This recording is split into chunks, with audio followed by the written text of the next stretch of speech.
Here we go. Ladies and gentlemen, you're listening to Journey into Comics, a podcast about comic books, video games, movies, television, and everything nerd, with your hosts, Nate Phillips and Brandon Stone. You're gonna see some serious shit. Hey everybody, Nate here with Journey into Comics. Today, on a very special Journey into Comics Comic Club, I am joined by Brando. Hey, what's up, man? Not much. Hope you are doing good on this fair Sunday evening. I am, man. It's good to be back. Now, Mr. Co-host, we have two special guests today. Indeed. We've been kind of pushing this show for a couple weeks now. We've been talking about doing another comic club, another review. And, of course, coming back from the first review is our friend Shuddy Boy. Yo. And joining us also is the brilliant-minded Mr. Siike Donnelly. How goes it, buddy? Good, man. Bang, bang! Bruce Wayne, your parents are dead. Awesome. So today we're here, very topically, to speak about Batman Hush. Indeed. That is Indeed. a fact. Batman's pretty big right now. Arkham Knight just came out. It's amazing so far. That's all I'm going to say about it right now. Yeah, are we going to dive into that a little bit before we actually start this? Because, Arkham Knight is phenomenal, and I the only thing I know for sure is Siike has beat it, so he kind of holds the key. Everyone else, I don't know where you guys are at. I'm about 30% done. Same here. Okay, I'm at 54% done, but I definitely enjoy side questing until they really piss me off, and then I'm like, that's fuck what you I've for been now. doing. I've pretty much been, whenever I finish a mission, I go to whatever mission's closest. That's Right. the smart way to do it. It's a good strategy. So as the fucking beagles yap at each other, I don't know if you guys can pick that up through the mic, but I'm sure that all the guys on Skype right now are like, fucking really, dude? Those dogs are fucking obnoxious. Please. Well, unless one of them's the bat hound, then we're okay. Correct. So, about Arkham. Back when the Vita, the PlayStation Vita, was being announced and pushed, one thing they said is you could remote control your PlayStation 3 and then eventually the PlayStation 4. So I decided to go on a ballsy little test just to see how I could do this. Instead of taking the PlayStation 4, like I told you guys, I traveled down south to see my pops this weekend. While down there, I just took my Vita, and 2 hours away, I was able to play Arkham Knight on the Vita. That's Whoa. awesome. It was pretty sick. Now, I will say, it gets a little choppy sometimes, like if the connection starts to lag, it's definitely noticeable, but for the most part, it was an awesome experience. That's pretty awesome. I've experimented with the with that stuff before. Not with Arkham. I think I did it with when I first got the system. I experimented with like Assassin's Creed or something. Nice. So, what's everybody's favorite part so far with Arkham? You know, not necessarily what's within the story, but more the gameplay mechanics. The fear multi-takedowns. Ooh, yeah. Good call. I'm really enjoying that right now. The Batmobile, I'm almost 50-50 on it. I like it at times, and I don't like it at times. I was telling Siike that, I do believe earlier today or yesterday, that I do enjoy the Batmobile as well. However, when it gets to like 50 vehicle enemies on the screen and you literally have no fucking place to go because you're in a tiny fucking closed quarters ass area, it gets a little hectic and a little infuriating. But it makes for good gameplay, so whatever. Especially when you're trying to disarm the bombs around Gotham, and you can't leave that certain area. Right. And the more you do, the more enemies show up, the further along you get in the series of missions. It's a pain in the ass. I don't know how you guys feel, but when I go to play, it's almost like when I first start playing, I suck at driving until I get used to driving it again. Yeah, it doesn't move like a regular car, which I guess it shouldn't, but at the same time, it's a it should be, like you said, it should be able to where you just pick up and go again. But yeah, I've had that too. My big thing is, as someone who's played racing games, I get really confused that the left trigger isn't the brake. Yes. So I'm always pressing it, and then I get into like battle mode, and I go, "Damn it!" And I'm like trying to cut corners to chase something. I'm like, "Why is square brake? That doesn't make any sense." Well, I mentioned that gripe on Mad Scientist Party Hour this week, and one of the listeners commented on my Facebook or my Instagram post about my new PS4. There's an option in the settings menu. I was wondering. That toggles battle mode, and it changes it to where you hit R1 to go into battle mode. So when you're driving, L2 will be brake and reverse. Interesting. Oh, man. But so what fires the rocket then? If it's Well, not R1? when you hit R1 and you go into battle mode, then R2 becomes the trigger for the cannon. And L2 becomes the trigger for the winch and the machine gun. Huh. I might have to try that. Thank you, MSPH listener.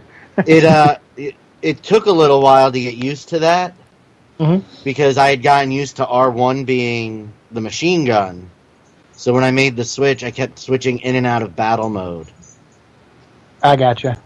Yeah, I'm like 50-something% through my second playthrough, so I may be like already used to the old ways, but I might try that. That sounds a little bit better.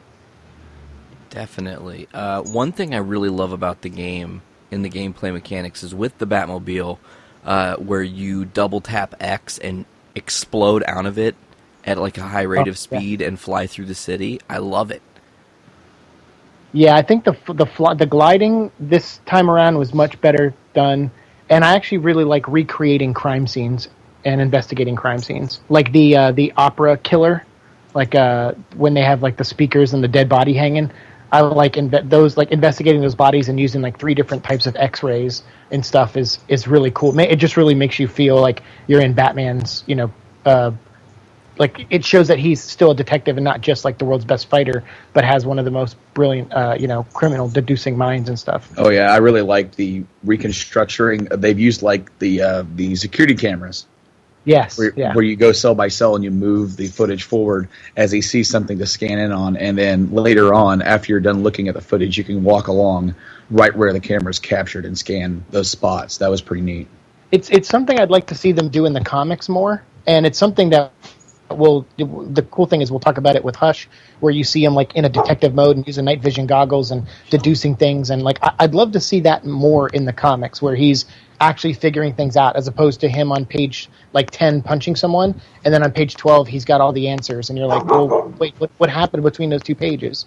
I agree with that because it's like they could really evolve how Batman is written if they utilized that more and utilized the stealth side of him, not necessarily going from rooftops all the time, because in this game when you're under the grates and stuff, that's a cool dynamic too, to see Batman like crawling under people and then jumping out and like taking bad dudes out. That would be a cool thing to see in the comics, and I don't know if like let's per se the Arkham Knight comic series that just started, I don't know if that's going to kind of be a part of it as well, where they're kind of telling the thug stories and major villains. But I agree, guys. I think detective mode is definitely underutilized in the comics. So let's get down to brass tacks, guys. We're not going to waste a whole ton of time unless anybody has anything else to say about Arkham Knight. I think it's great. I mean, that's really all I can say about it. I have so much fun playing it. I liked the gameplay for the most part, even though I feel like sometimes the combat in the Batmobile is inconsistent. I will say overall, though, story-wise, I didn't really like the game. But that's just me being a really nitpicky fanboy. So it's nothing against Warner Brothers. They still made a pretty decent game and fun game. Let's just start this right off the bat. So we're going to be talking about Hush today on the Comic Club. Hush was written by Jeff Loeb, and I would almost say, most importantly, drawn by Jim Lee. And just to kick things off, I want to say that Jim Lee is one of my favorite comic book artists. And this story just encapsulates the kind of work he can do when he really has love for a project. Absolutely. The art in this book is, I mean, it's hard to say it's one of the best things because there's so many great things about it, but just the art makes the story that much better. Yeah. One thing I really have to say is his depiction of the flashbacks, the way he drew those. Yeah, he did like a watercolor effect. Mm-hmm. It was awesome. I absolutely adore that in this. And when I see it done in other comics flashbacks, it almost makes me think it's almost as good, but not quite as what Jim Lee did in Hush. Because that's one thing from the get-go that I took away from his book. Now, that's interesting that you bring up the flashbacks with the watercolors, because that was something that is in my notes.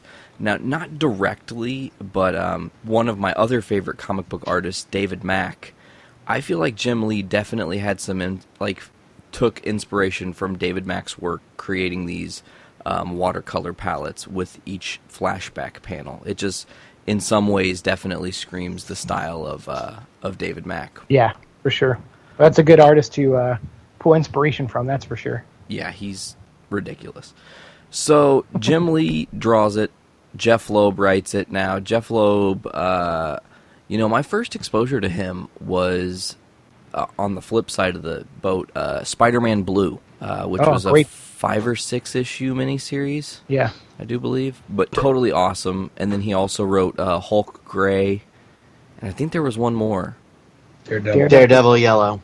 It was Daredevil Yellow. That's right. So, Jeff's style of writing... And Captain America White. Really? Well, that never finished.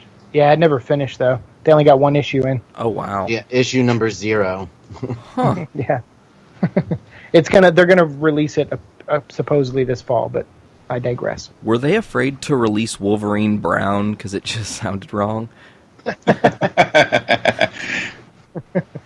I mean, anyways, so Jeff, his style of writing I was already very accustomed to, and I like how he tells stories.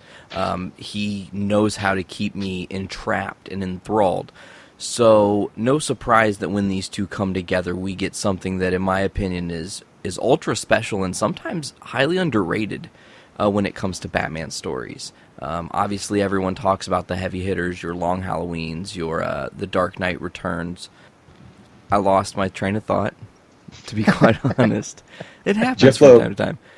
Jeff Loeb also wrote Long Halloween as well. Yeah, that's true.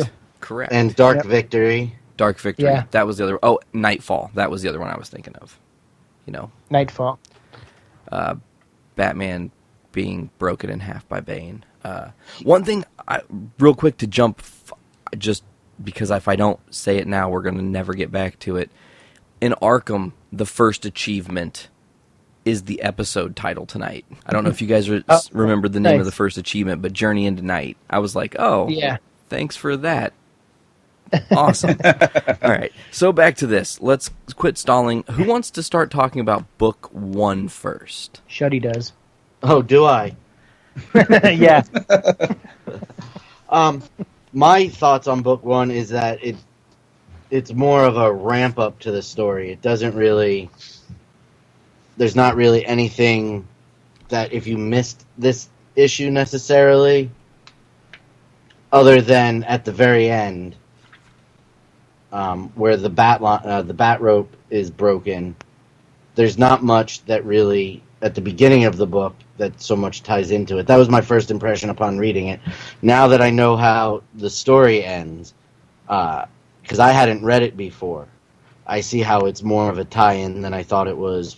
I finished issue 1. I think that as I look through this, it is full of setting up. You have to set up the story, and it's definitely, kind of fast-paced, light. I like that there's, a little bit of, cutesiness to the story between Poison Ivy and Catwoman. They're just kind of being friendly and oh la la la ha ha ha, everything's cool. While Batman's on the concrete dying. Really, if we were to take this from the top, which we should, we've got the boy hostage, and the first chapter is called The Ransom. I wrote that in my notes as well. So, the ransom is, they're going to drop $10 million off, rescue this boy, everything's cool. Killer Croc shows up and takes off with the dough. I like how Croc was drawn, by the way, like especially how he was drawn. Sure. Well, he doesn't get away. Killer Croc. Because when he shows up, he's mutated, and he talks about how he needs the money to fix himself. That he went in to try to basically get healed or something, and he mutated even further. So now he's presumably getting this money to either go to the villain of the piece, who we'll get to either fix himself or go to someone to work up some kind of antidote to prevent him from becoming more crocodile-like. So I like that. And that was one of the things I remember Jim Lee in an interview saying, like, when he sat down with Jeff Loeb to work out the story, Jeff Loeb said, "What characters do you want to draw?" And Jim Lee said, "I want to draw as many as possible, including these 12.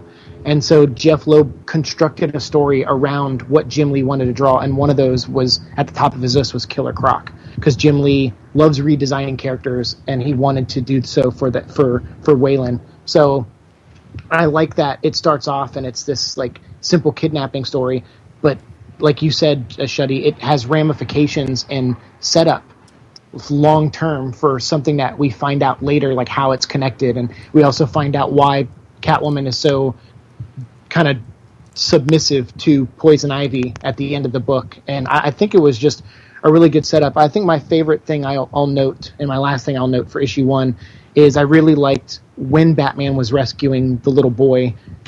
He's not really nice about it, and he even mentions every time I rescue someone like a kid or someone who needs reassurance, he's like, I think of Clark Kent and how he would handle the situation, because he would smile and give them hope and tell them everything's going to be okay.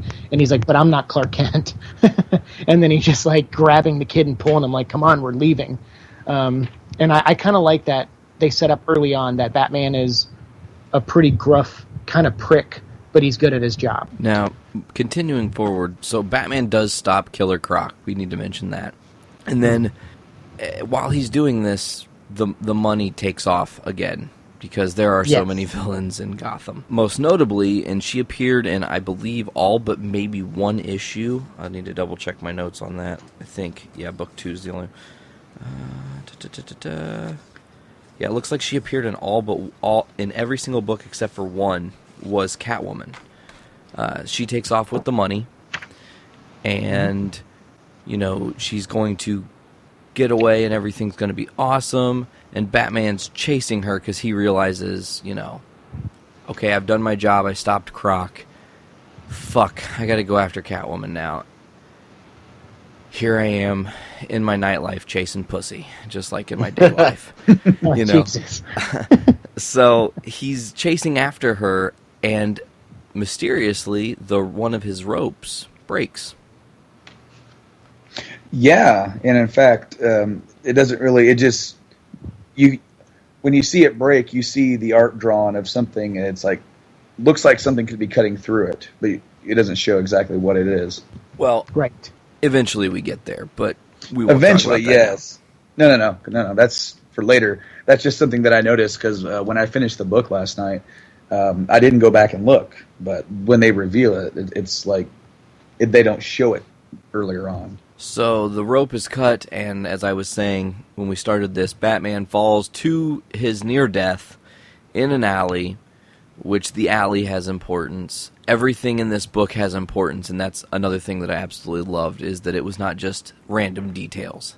Everything meant something. Yeah, the kid behind this big, elaborate kind of opera that he's conducting for Batman has done his homework and plans it to where Batman chases Catwoman exactly to where he needs him to be chased, and cuts that rope and has him fall into, like you said, a very important alley to Batman history, which is awesome. So there's a quick break, and this is one thing that's really awesome with comics, is that you can jump around in the story and then come back to things.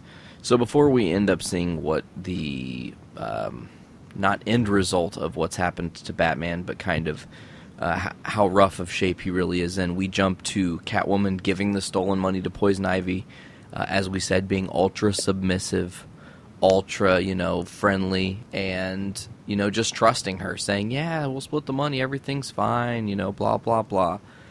Then we get back to the bums in the alley, and they are scoping Batman hard. And I was just like, I actually wrote, bums one-up bats. Except for they really don't, because he shocks the shit out of them. But Yeah. Bruce is still not in good shape when we see him in this alley. I mean, he was not expecting to fall that far. Right. Yeah, he fell a long way, and he couldn't obviously send another grapple or get have a soft landing. So he looks. You're issue 1 in, and Batman is already like probably sustaining internal bleeding and hemorrhaging and a ton of other broken things. I think he's in the worst shape of the entire series in the first book. Yeah, I think so. I think you're right. I mean, there's a couple moments there that are kind of sketchy later on in the later books, but this first book, I mean, he's just beat to fuck, and it is not looking good. So, Yeah. Siike, one of your favorite characters, Oracle, finally makes her vocal appearance and is calling for help. Bruce is down. Someone get to Bruce. Who's there to help? And I loved in the panels that she just says H, like, oh, it's just you, H. So they don't really give you the full name. So as these were coming out episodically, issue to issue, readers were left with big cliffhangers, like every issue. Yeah.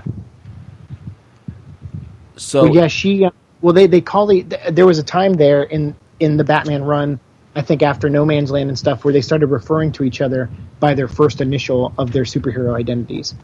So it was one of those things where if new fans were jumping on to Batman, they were seeing them call each other O and B and H, and they were like, "What's going on?" But for people who had been reading, that was like a little nod to them, going like, "Hey, I know I haven't been writing Batman books because I think at that time Jeff Loeb was writing Superman, but he's like, but I've paid attention." And I see the lingo between the characters, and I thought that was really cool. So the book didn't feel like it missed a beat from the previous Batman books that came before it.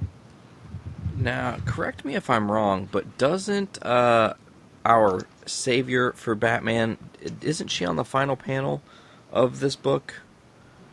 No, she's in issue 2. Oh, that's right. Oh, yeah. Okay. These graphic novels don't break them up like I like them to be broken up. So, anyways, so she finally shows up in issue 2 to save Batman. Brando, what did you think of book 2? Book 2 is very interesting to me. Most notably, obviously, it's the book's introduction of Huntress, and for me personally, this was my first introduction to the character. Yeah. So I honestly I had no idea really who she was. I actually had to go and do some research because they really don't go into her past too much. They reference some differences between her and Bruce, but that is about it. Now, I don't want to skip ahead too far, but obviously Bruce is messed up. He's banged up. Alfred can only do so much. And what I really like is how he references Bruce's back getting wrecked. He does, in fact, reference that and says that I he'll like that a call lot. the specialist that worked on him after that happened Mm-hmm. to Yeah. see if she could help this situation. I also like how in that section, Alfred immediately comes up. He's like the perfect cover man. He just knows what to say. He's like, "Hey, I'll go have Dick wreck the." Or does he say Tim? I think it's Tim. Dick. Oh, he does say Dick. So he says, I'll have Dick go wreck the car so it looks like it's an accident. Like, just no question, like he's done this a million times. So When they Yeah, introduce... People forget that Alfred was not just a soldier and a medic before his butler days, but he was also a trained actor. So that's like a really cool thing about Alfred is that he's good about like you said, he's the best backup guy for Batman because he will come up with a solution like that because they're like, hey, Bruce Wayne's going to be missing for a few days. We need a reason why that doesn't make people suspicious of him being Batman, which is awesome. So this book also introduced, and in the notes, I know who this person is, but I think if we can just keep the mystery of the story going on for people who may not have read this book and we're interesting them into reading the book, we are introduced to this man in Band-Aids. surgical band-aids over his face, and we don't know much about him, but he's just hanging out on a rooftop watching Huntress beat the shit out of a bunch of bums, save Batman's life, and get him into the Batmobile as soon as possible. Shuddy, you're awful quiet over there. You okay, bro? Yeah, I'm fine. I'm just listening. Sorry. He's going to tell you what he issue 2 right now. Yeah, what do you think about issue 2 right now? We're gonna get the flow of this shit. We're gonna figure out how we can all know when to talk, because it is difficult with 4 of us. I know. Issue 2 really got in. Like I said, I hadn't read it before, so I think it got right into the story a lot more for me than than the first issue 608. I did also really like the nod back to Bane breaking his back, and there are throughout the story a lot of callbacks to other major events in the Batman canon that I really thought was fantastic and I really liked. Yeah, we'll definitely touch on a lot of those moments throughout this book. Question. And then I just noticed this. On the page when they're showing like the newspapers and all the news anchors sort of talking about the so-called accident, there is a reporter talking about, Wayne Tech stocks tumbling. Is that Vicky Vale? Yes. That's what I thought. We're all flipping through. That's all. I know. They don't reference her by name. It just, she's just there getting, obviously with the camera guy, doing the news, but, attractive blonde. Isn't Vicky Vale? Oh yeah, I guess so. I thought she was redhead. Is she not redhead? Did I make that up? Yeah, I think she's redheaded now in the comics. That's right. Okay. So in each section of my notes, not in each, but in a lot of my notes, I wrote important lines, things that really stuck out. And here's one early on in book 2 that stuck with me during the flashback sequence between our brain surgeon, who is Thomas Elliot, who's going to be saving Bruce's life, and Bruce Wayne. They're playing this war game with each other as children, and Thomas says, "As long as you can't think like me, you'll never beat me." And it's like, yep, summed up the whole fucking story. Perfect. Like, that is bingo, People are smart. Yeah, it's just good because at this point in Batman's comic career, he had overcome the Bane storyline and the Azrael storyline that followed, and then also Bruce Wayne Murderer, I think, and Fugitive, or maybe those came out around this time. It went Fugitive, Murderer, Hush. Okay, that's what I thought. Okay, and then No Man's Land, I think, was prior to that, maybe. But so Batman basically was established as like the Batman we all know, which is he's a badass. He doesn't always need help. He can do a lot of things on his own, and he can outthink most of his villains. At this point, the Joker doesn't surprise him anymore, and Two-Face doesn't surprise him. He gets all their gimmicks. He knows how to handle them.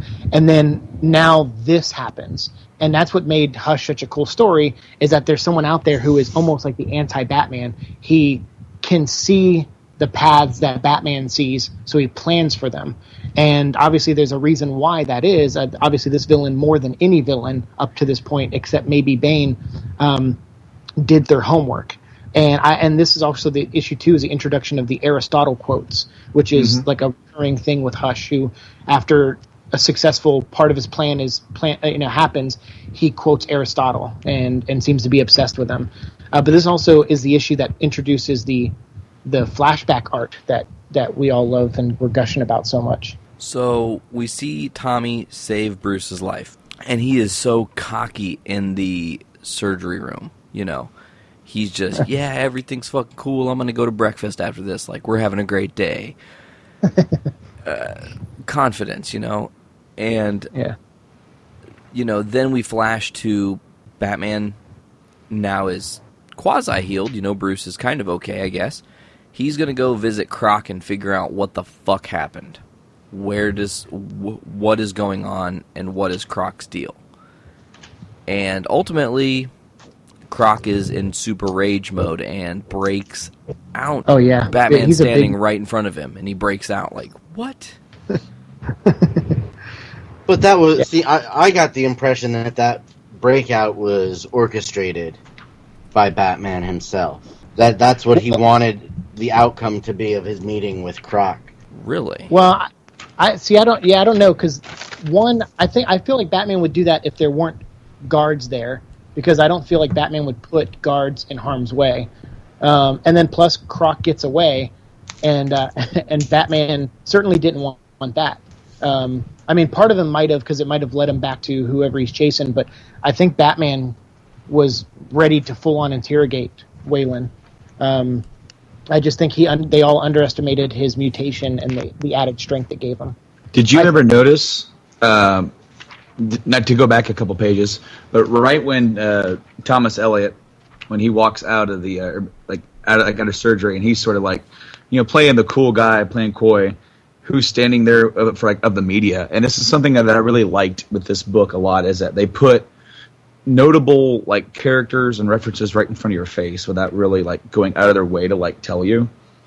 I want to say that the photographer all the way to the right is Jimmy Olsen, because if you look at the panel below, there's a picture of a bandaged up Bruce Wayne. It says photo by Jimmy Olsen, and then of course the article is being written by Lois Lane, who's sitting there with a electronic voice recorder.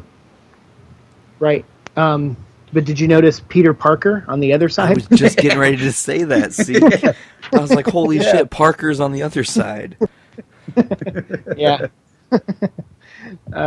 Yep. You're right. That's the genius about this book, is nothing is superfluous or nothing is just filler. They're just like, hey, we have characters in this universe. Lois would definitely cover this story about a billionaire that got, it would make a good piece for the article that his life was saved by a brain surgeon. So these are all things that it's like, yeah, that makes sense. It's like Jeff Loeb was, he really just especially at this time, his son Sam was still alive, and he just loved comics, and he loved comics and lived through comics vicariously through Sam. And I know they had a studio out here in the Los Angeles area, and Sam would come by all the time and be like, I love Batman, and I love I love Superman, and he was just having that energy of a kid who just loved this stuff. Really, had put the same in Jeff, and Jeff never missed a beat on this book. I feel like when I read this book, you could just tell it's just a loving father writing an amazing comic book as a love letter to all fans, and more importantly, to his son, who probably had a blast reading this book. Oh yeah, as you said, with there being almost no wasted space on the panels. One thing that they get to later is that not too much of a spoiler here, but Bruce owns Daily Planet.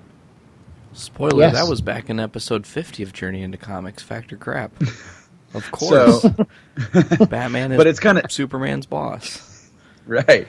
I mean, it's just so awesome because the inclusion of these characters makes it feel like a living, breathing world.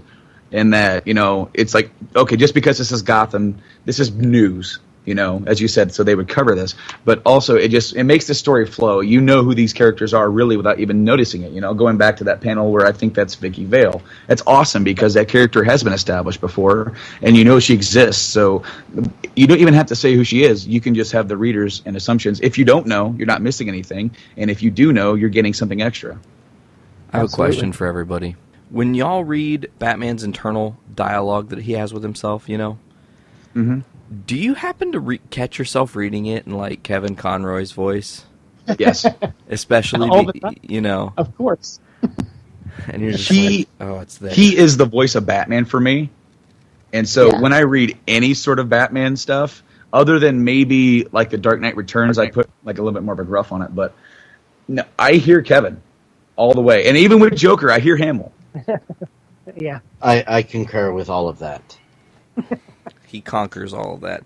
I like how Croc has kind of a Venom tongue going on in this panel. Yeah. Damn, teeth all fucked up. You crocodile bastard. That's not a knife. We, like I said, we get Croc is broken out and he's going to kill everyone. And Batman punches him, but to no avail.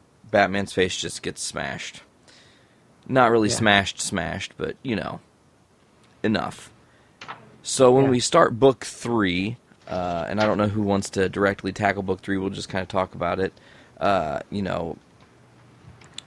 Well, book 3 starts with Batman going to see Croc.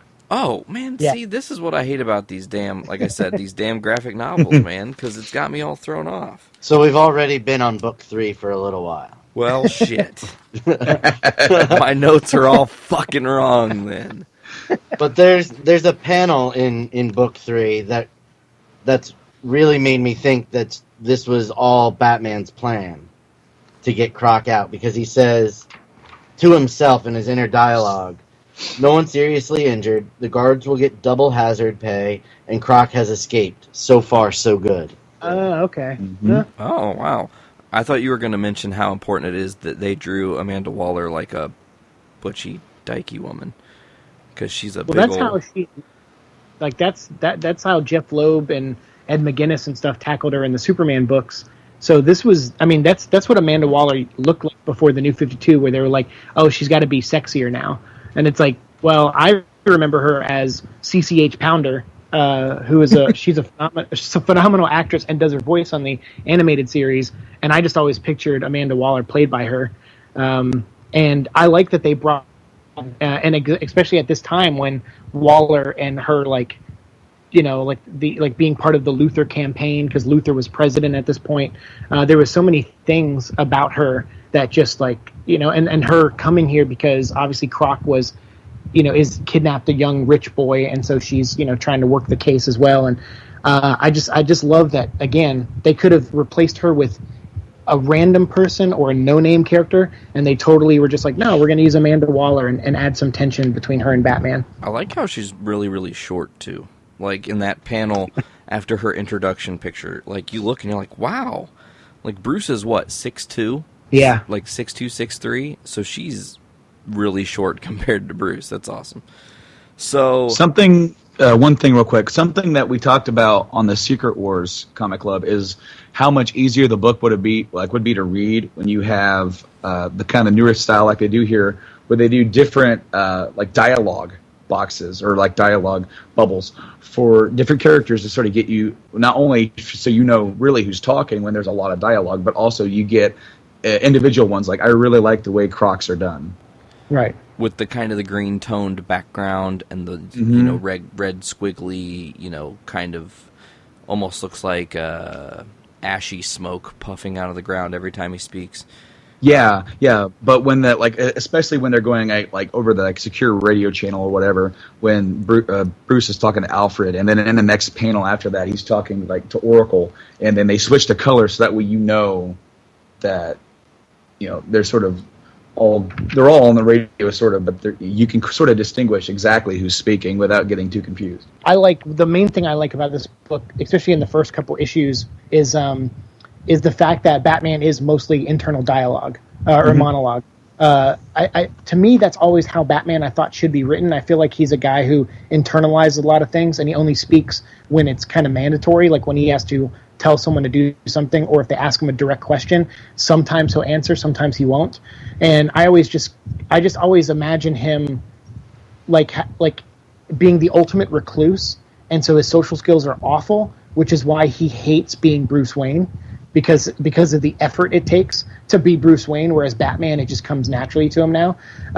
So I like that in this book, a lot of the dialogue comes from other people, but the reader gets to be in Batman's head almost the entire time, which is why the twists and turns are bigger and better reveals than your average book that does this, because the whole time you're kind of in Batman's head and seeing things from his point of view and understanding things from his logic. And so when he's surprised, you as the reader, it's easier to surprise you as well. Hell yeah. I'm just kind of flipping through here and just looking at different things that I've noticed. I love the style in which they draw Thomas Elliot now that he's shown up to Wayne Manor to speak with Bruce and check on his patient. And again, Alfred just thinking on his feet, you know, he's looking for a lady, you know. Bruce Wayne fucking almost, you know, had his whole head splattered on concrete, but he's going again. He's going after that pussy, you know. I mean, they just make him a dog, man. Yeah, and I like the flashback of like young Bruce and young Tommy from Alfred's point of view, obviously to give you more perspective of that relationship, because obviously Tommy is a character that was created for this story, and and that relationship. So anyone who read a comic before, they had no idea that Bruce had a childhood best friend, and so it was just really neat to get some of those moments, and not just from Bruce's POV or Tommy's POV, but also Alfred, who experienced it as well. I like, as you said, nobody knew that Batman had this childhood best friend, and that's even mentioned later in the story. So it kind of make it known. Tell me about him, and he's like, when does Batman tell us about anything? Yeah, it's kind of like a real meta line of dialogue that they put in there just for because I remember when this book was coming out, the internet was still kind of new, and there were people on the internet like talking about like who is Hush, like people trying to guess as early as issue 3 and 4. And I remember being on like the DC Comics, or it was like some message board, might have been like Newsarama or something, but there was some message board that it was my first message board ever online, and I was a part of it, and like talking to people about Hush every time a new issue came out. It was us explaining things and like sharing information, and lines like the one you shuddied all over me on, like things like that. Like we're just like, oh, I missed that line, or oh, I forgot about that, and we would share information and try to figure out who Hush was. And that's, to me, why this book is so significant, because it not only brought me back into comics, because I had given them up for like about a year and a half, 2 years, but it also was my first like interaction on the internet in message forums talking about comic books. So in this flashback, we actually find out that Bruce and Thomas Elliot have kind of a shared history of bad luck with parents. There's a car accident, and Tommy's dad just doesn't make it, and Bruce has to witness that tragedy. So think about that, and then think about what ends up, kind of happening to Bruce not too much further after this moment happened. He loses both of his parents, so he's just been given the stick, over the course of a few months here, it seems. So we are also introduced briefly, and we don't get his, I think we do get his name in one panel. We're introduced to Clarence, the chauffeur for the Elliot family, and a nice little subtle panel. And this is a very big moment for this book, us finding out that Tommy has a trauma behind him as well. Yeah, and also to note that Thomas Wayne is the one that saved Tommy's mother. So like when they had the car crash, Thomas Wayne, Bruce's father, tried to save them both, but only could save her, his mother. So that's obviously showing that Thomas Wayne was a capable doctor and tried everything he could, but also show that he, like most people, fails at times and is as human as the rest of us. But I like that it gave a little bit of insight to Thomas Wayne as well, even to the point where when Tommy as a kid punches Bruce out of anger of what happened, Thomas Wayne is the one that consoles Tommy and is like, look, it's okay, it's going to be okay. And I thought, so it just showing like, I just feel like all we ever get from Thomas and Martha Wayne are just their death. So it was kind of cool to see them alive and doing things in this storyline. So to further back up Shuddy's thought on Bruce planning to get Croc to break out, this next page after the flashback, he says that, he wants the money oracle, and he will either lead us to it or to the person that arranged this.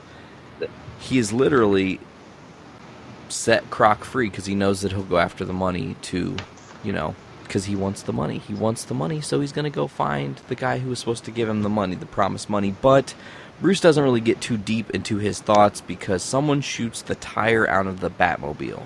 And the Batmobile, well, one of the Batmobiles, we'll talk about that later too, wrecks, and Batman has to again get out of a bad situation. What's up with Bruce's luck in these books? I mean, they could have called this Bruce's bad day and it would have worked nicely, Because, God, it's just awful moment after awful moment for him. We see Croc is going after Catwoman. So, ultimately now Bats is near Catwoman, which is very important because Croc is going to end up killing the cat. But Batman saves the day and saves her life, throws some kind of is that a bat bomb? What the hell is this thing that he throws that's got Croc by the neck? Can anyone explain? What's that? It's like, I guess it's supposed to be a grappling hook, but that's a strong fucking grappling hook. He ties the cable around Croc's mouth and then throws something out the window. It's a pretty strong throw, Bruce, right? He throws it? No, he shoots it. Oh, he shoots it with a gun. I'm dumb. It's like a weight. Yeah, it's like a weight of some kind, and a grapple, but a weighted grapple so that the momentum would pull Croc and lift him off his feet. And Batman doesn't play around this time. He straight up goes in there and is like, "I'm gonna kick your ass, dude." He does, and then of course, the FBI shows up to fuck everything up, and Bruce is just like, "God damn it, really? Like, worst timing Wednesday. You said midnight. It's not midnight. It's 11:59. Fucking just give me the one more minute. I would have had it." You know. Yeah. So they take Croc, and Croc, of course, thinks that Batman set him up, which that's just the delusion of Croc, anyways. So Batman realizes that Waller's behind the capture of Croc and that he's taken, he's being taken away. Maybe Argus, we don't know. So Catwoman's going to confront Batman, and I'm going to guess this time. Okay, this is me guessing because the graphic novel fucked me. I'm guessing the final panel of Book 3 was Batman and Catwoman kissing. Yes. Yes. Fucking exactly finally, I got one is. right. Not the first time that Selina and Bruce have locked lips, but definitely a poignant moment for this story. Absolutely. All right, so let's talk Book 4. Who wants to start it? Siike does. God damn. He got you. All right, fine. Well, Book 4 is basically starts off with Bruce taking a trip to Metropolis because the stuff he's learned about everything that's going on, and all the questions he has, and I guess all the clues are starting to point towards, like, he saw Waller disappear with Killer Croc, and he's kind of like, all right, I need some answers, and I got to go to Metropolis to get them. And so when he gets there, he has a couple of childhood memories of going to Metropolis. And he runs into Tommy there, which is really cool. I love that one of his memories of Metropolis was that he got to see Alan Scott Green Lantern save the day, which is the coolest thing ever. And just like a really awesome way to get like a retro superhero into the book. Now, being a fan of the animated series, I would have loved a Grey Ghost reference, but still, Alan Scott is pretty badass, and also shows the aftermath of that kiss. So I think the issue 4 is it's basically them going, okay, no more. We've done the setup now, so now let's get to the good stuff. And issue 4, which we'll get to the ending of, ends on such a note that you're just like, oh god, I can't wait for the next issue, even more so than the previous issues that came before it. Yeah, when Alan Scott's Green Lantern showed up, I was just like, fucking awesome. 1, that's super cool that they referenced him, and then 2, the style in which they drew him was just phenomenal, because again, that flashback drawing style that Jim Lee does is just awesome. So a thing I really enjoy is, they reference another, Green Lantern villain, the Icicle. They also reference that he is from Gotham, which I thought was huge. They didn't brush over that. They were like, oh, but he's supposed to be from Gotham City, right? What's he doing out here? Then we move into Thomas and Bruce talking in the car, and they're just shooting the shit, and there's the Thomas Elliot, "You're not Superman, I like that line. But they kind of flash back and forth between what happened before Bruce left for Metropolis and what the plan was to current day and what's happening in Metropolis, which I liked that way that they told the story, because they're moving through and they're allowing you to kind of see, here are the instructions he gave Catwoman, this is what you need to do. When you find Ivy, hit this fucking button, and I'll come running. And then here we see, as we were talking, Bruce Wayne, boss of Clark Kent. Super awesome. Yeah. And also boss of Clark Kent's wife. Lois Titties Lane. Yeah. Oh, Jesus. She laid it on real thick, and her ass was practically hanging out of that skirt. I love the panel where, she kind of throws herself and hugs Bruce, and you see Clark just peeking his head like Wilson from like Home Improvement. Looking over like, what's going on? Like, you talking to my wife, dude? I love that. Bruce just gets on a random ass computer at the Daily Planet and just starts texting Oracle. Whoa, Yeah. super ballsy. The old instant message. Oh yeah. Well, and he was using Lois's computer, I think, too. Yeah, he's using like the nosiest person in comic book dumb's computer. Like, how did that not backfire on him? I mean, you do see at the end of that interaction, when she's talking to Clark, that she does actually know that Bruce Wayne is Batman. Sure. But really, he goes through this whole thing thinking that she has no idea, and yet he's using this thing to talk about finding or breaking into LexCorp. Like, Right. Why would you do that on Lois Lane's computer? Not very You use intelligent. Jimmy Olsen's fucking computer. Well, because The guy who uses his watch to have Superman come zip his fly because he can't do it on his own. That's the guy's computer that you use. You don't use Lois fucking Lane's computer. Hey, but she did reveal some nice cleavage to Clark, or to Bruce, She's bent over the Lois- computer and just like, yeah, what's up? I like Lois how has investigated LexCorp anyway, so I feel like if it's done from her computer, it wouldn't set off any red flags for LexCorp because they'd be like, oh, it's just Lois looking at us again. She'll never find anything. I like how they're like during the instant message windows. They, at first, Oracle right out says LexCorp and later on abbreviates to LC, and then after all that dialogue, Bruce ends it with GTG got to go. So, did you guys think about Celebrity Jeopardy with the therapist-rapist story? The rapist? Yeah. I'll take the rapist for 1,000, Trebek. Yes. So, we get to see a big shiny S on a guy's chest, because, Clark is Superman. We see him zip off into the night. I was just looking to make sure I know where to shut up and move on to book 5. Because I think that's coming soon, if I'm not mistaken. So Batman goes to LexCorp and decides he's going to talk to Talia Head, a.k.a. Talia al Ghul. What is the deal with the whole head thing? Yeah, someone incite me. What does everybody want?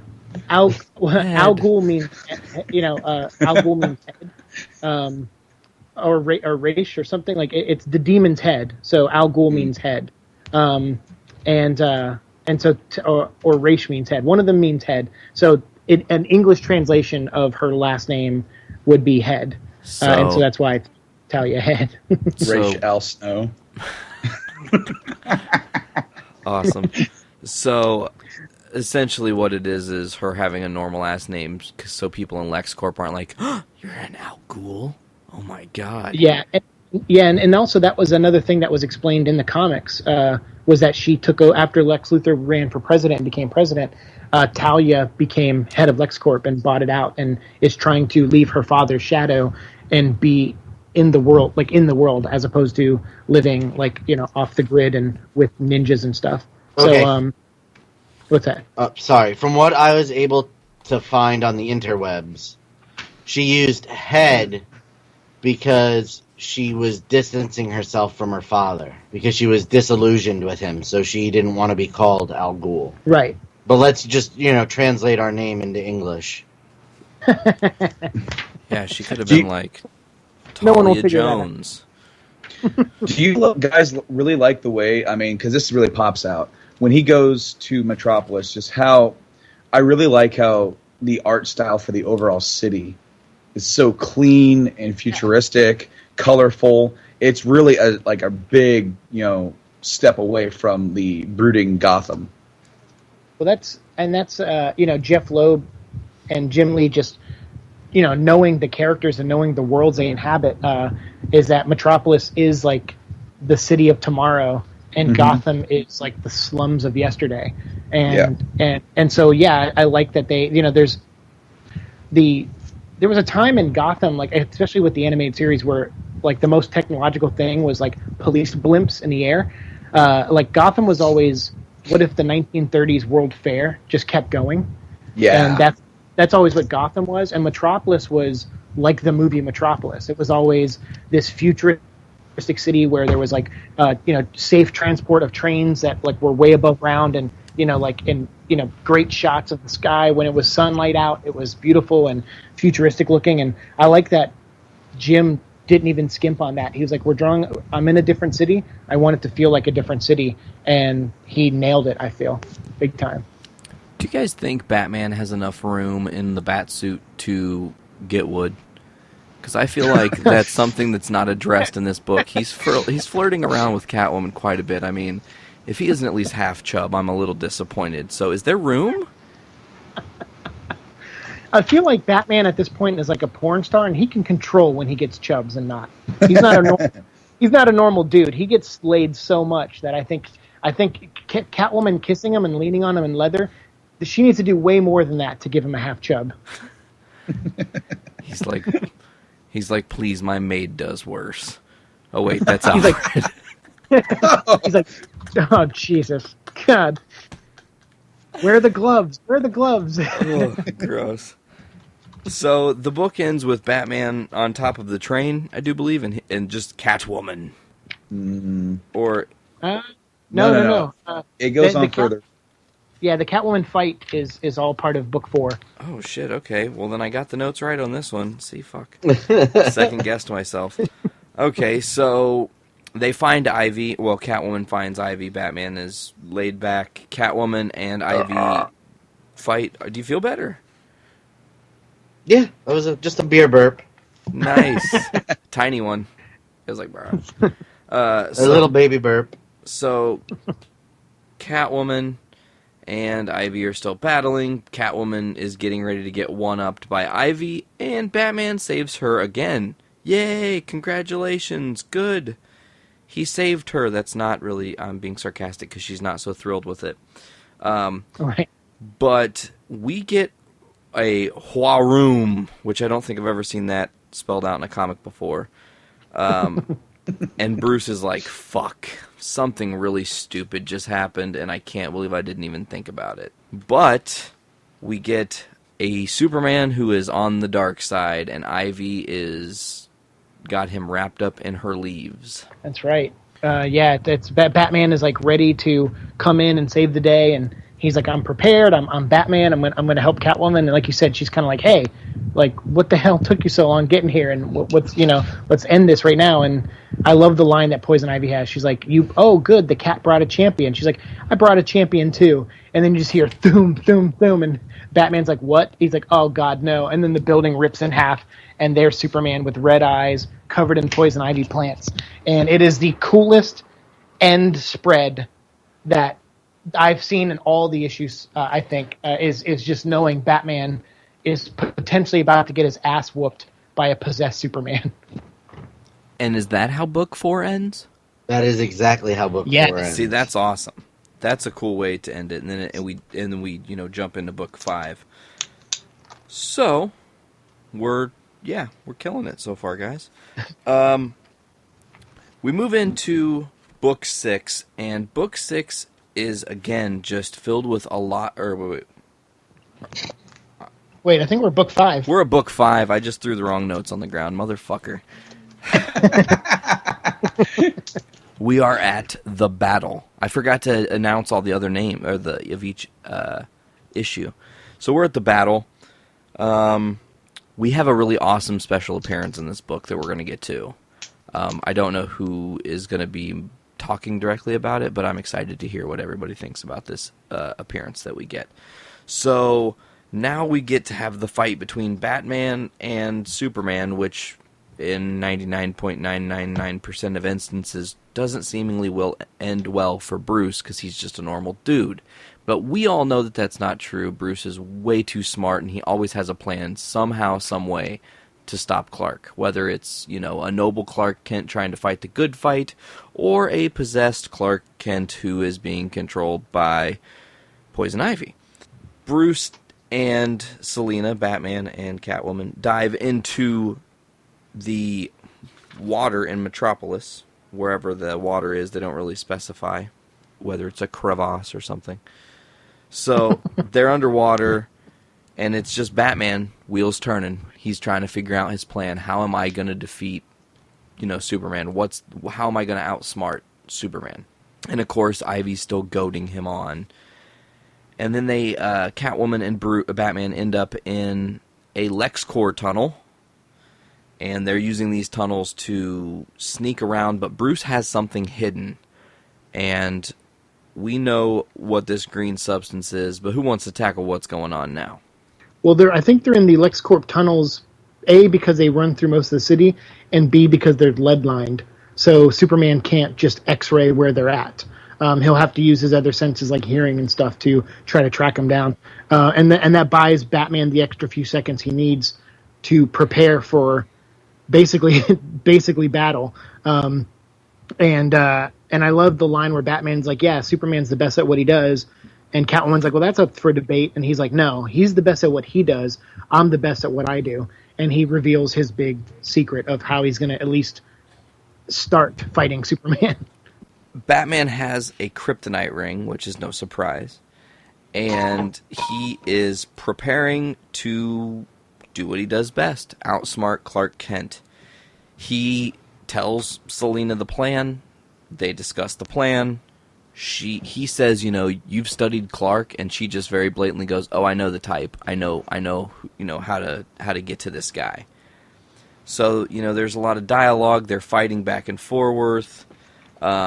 Batman had planted some hypersonic devices that really fuck with Superman's ears, and, it's a pretty epic fight that they go through. I mean, it's like 4 or 5, let's see here. 1, 2, 3, 4, 5, 6, 7. It's 7 pages worth of fighting in one book. Yeah. Which like is a third of the book. Yeah, it's a third of the book, which is a pretty large amount, with something that's just really pretty looking and has a lot of cool stuff that happens. My favorite panel is the 2-panel spread, or the 2-page spread, when Batman is teeing off on Superman's face. Yeah. And Ivy's leaves are wrapped around him. I think that's really cool. I like how we get to see the ice breath of Superman come into play, his Arctic breath. Yeah, like they were really good about... Jeff Loeb was really good that even though Batman had the upper hand, kind of, they was really good about not making Superman just get beaten. Like, Superman, even possessed, was still smart. He uses the freeze breath to freeze Batman's hand that's wearing the kryptonite ring, thus blocking the effects of it, of hurting him, which is awesome. And I love the line where Batman punches Superman, and it says, that's the last time I can punch him, because if I punch him again, every bone in my hand will break. I like that in this fight, Batman's actually openly talking to him, pretty much trying to get into his head. He's distracting him, yeah. Yes, yeah. Bill. I mean, he pretty much tells him. He knows what kind of character Clark is, even though Clark is being controlled right now. Right. He says, I've opened a gas main, and if you use your heat vision, it's going to take out a whole city block. So he knows by saying that, even though Clark is under someone else's control, he is too darn good-hearted to even think about doing that to stop Batman. Especially when Superman points out that they're under the Daily Planet. Right. Mm-hmm. Which comes into Batman's final plan of snapping Clark out of his possession. Which I think is more Catwoman's. Probably, actually. Yeah, Catwoman's prowess and knowing how to get to Superman was really, really smart. We find out later in the book that it's kind of happenstance and that she didn't necessarily know how important the person she picked was. But she definitely does a really ballsy thing and takes Lois Lane out on what looks to be a flagpole. Who, once again, she's dressed very provocatively. I mean, in that third panel, she has those. I mean, her tits are practically hanging out. I mean, those are almost those frost breasts Siike was talking about a minute ago. I did have a Freudian slip about frost breasts. I mean, where are those? Sign me up. Cold titties, let's go. God, I think they're in a morgue. Oh, jeez. Oh.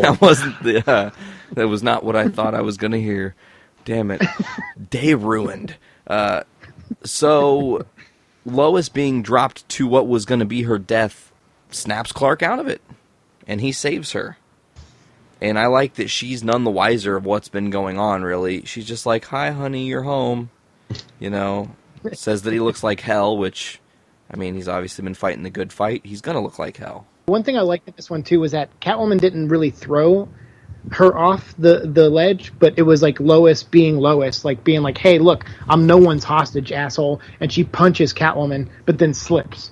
Now, granted, she was probably going to fall anyway, especially them hanging out on a flagpole, but I like that there was still a little bit of Lois in that moment where she's like, look, I'm not just going to be a damsel, and if I fall, it's going to be on my own terms. So, Batman and Superman remedy their boo-hooedness. They go, okay, hey, you got tricked, man. I wasn't trying to fuck your face up with that kryptonite ring.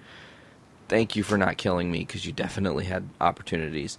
They go, we're going to go find Ivy, and we're going to take her down. And this is where we get one of my favorite little subtle appearances in the book.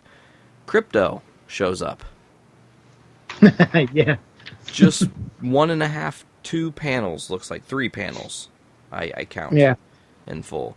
So, I mean, that's awesome. They didn't have to use Crypto in this story. They could have told the story in any other way possible, but they were just like, hey, like you said, Siike, with Jim Lee wanting to draw as many characters as possible. I'm sure that was one. He was just like, yeah, let's do it. Fine. Yeah. I want to draw Crypto, and I want him, like, kissing Catwoman and her being not into it. Because it's just great for imagery. It's good for humor, too, because this book is so dark and it gets so dark that anytime you can put in these light situations, it just helps break the depressiveness of the overall story, breaks it up a little bit. What do you guys think of the final panel to Book 5? Which would be the guy binoculars. laughing? Correct, the binoculars. Mm-hmm. Yeah. Well, it's followed by another Aristotle quote, and I guess I'm worried. I'm wondering why they're upside down in the binoculars. I feel like that's a reflective thing of binoculars, because as humans, I do believe, if I'm not mistaken, our eyes see upside down, but our brain translates it to right side up. So I think that for binoculars to work properly, if you were to be looking through them, you would actually technically be seeing upside down, if that makes sense. Weird. That's my guess. That. Well, this book is educational as well, folks. I just think that's an error. Really? I'm surprised you haven't Googled the fuck out of that right now. I'm trying to figure out how to word it. Why are things upside down in binoculars?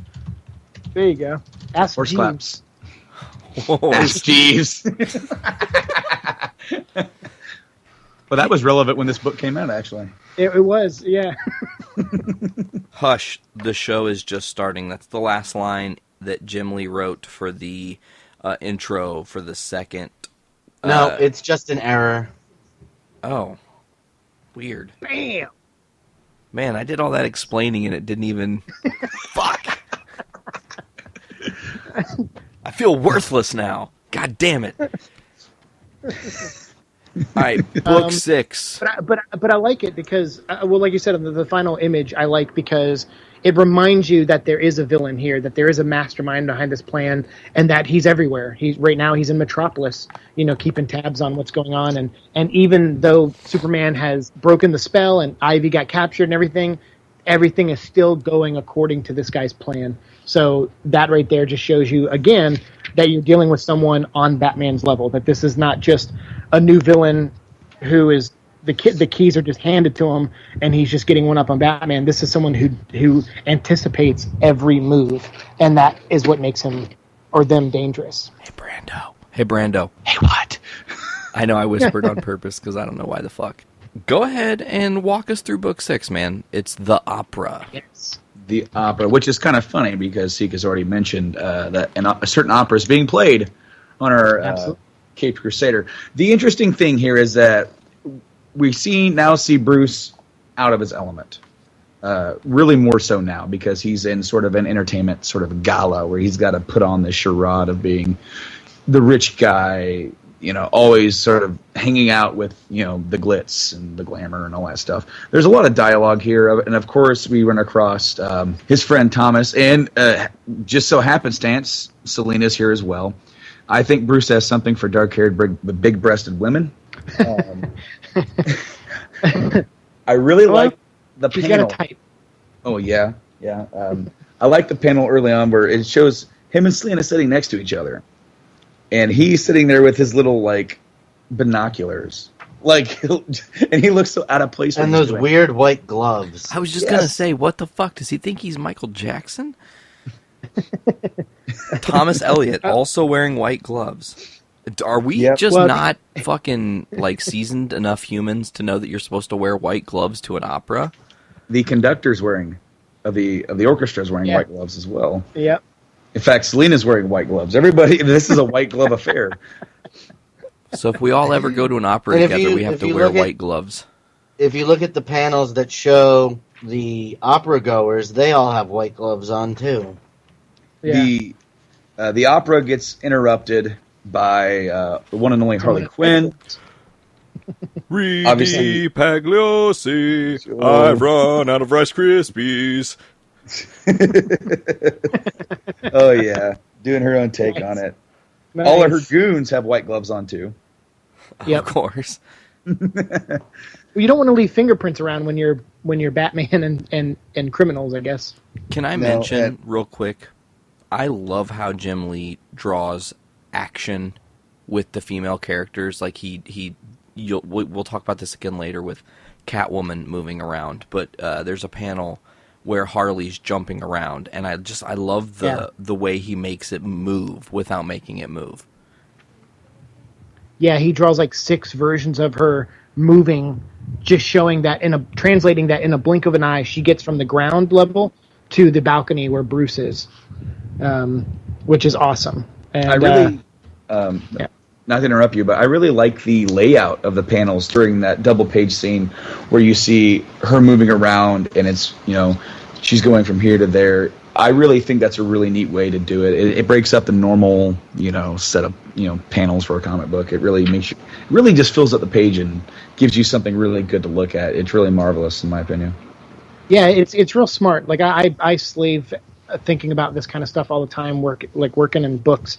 You don't want just the grid style every page because it's just not very interesting visually. And since it's a visual medium, it's cool to see an artist take chances. And yeah, this is basically two suns shooting rays out at each other, and everything's broken up like that. It's really neat. You're right. It's amazing.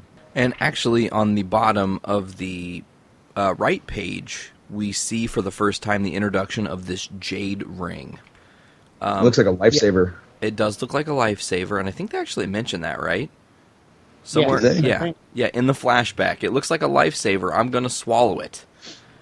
Which I love how they do the, current... You didn't know that, huh, Brando? I forgot. So they're moving from Harley taking it from Thomas into the flashback where Bruce is taking this jade ring from Thomas, and Bruce gets the shit kicked out of him a little bit, and he apologizes and gives the ring back. So we know it's important to Tommy. Another good plot device. Mm-hmm.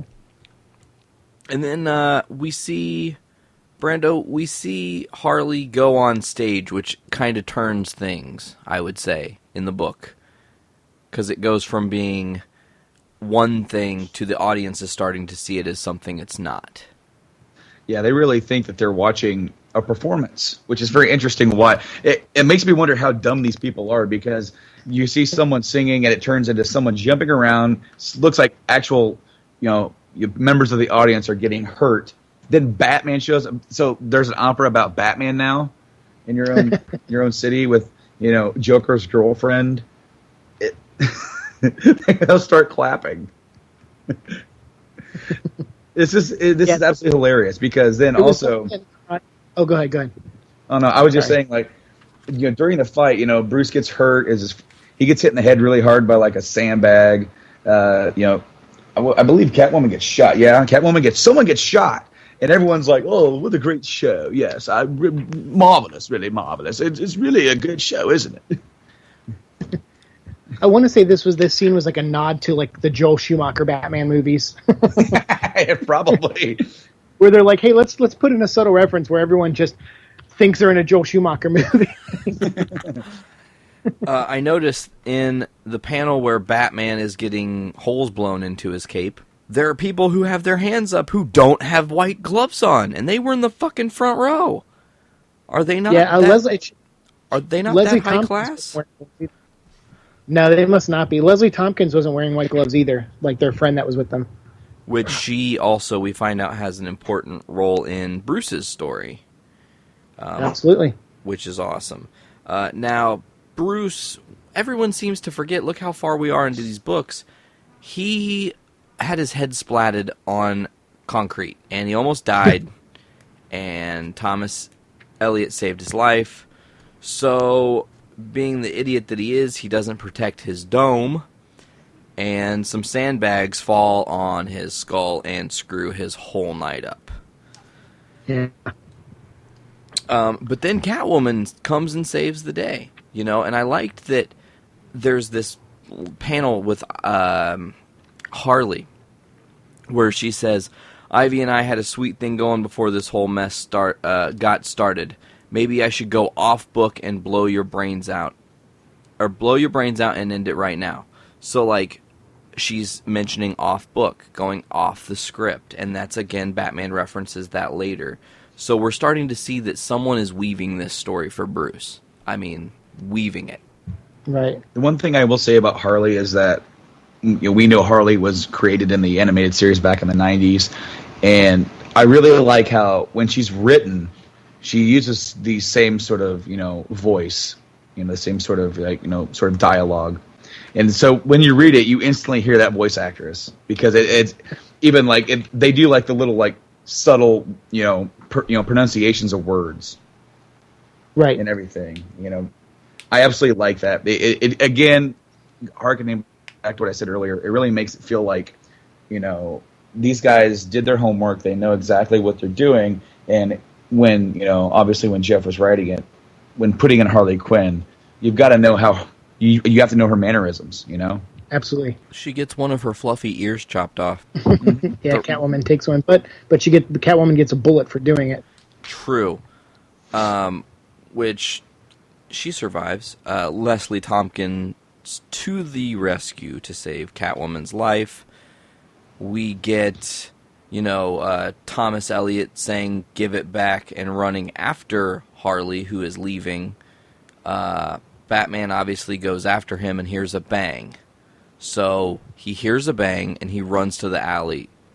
Shuddy, describe to me what has happened in this alley. Batman comes out to see Joker standing over Tommy with a bullet hole in his chest. And then they go into the next issue, which I think is my favorite issue of the book.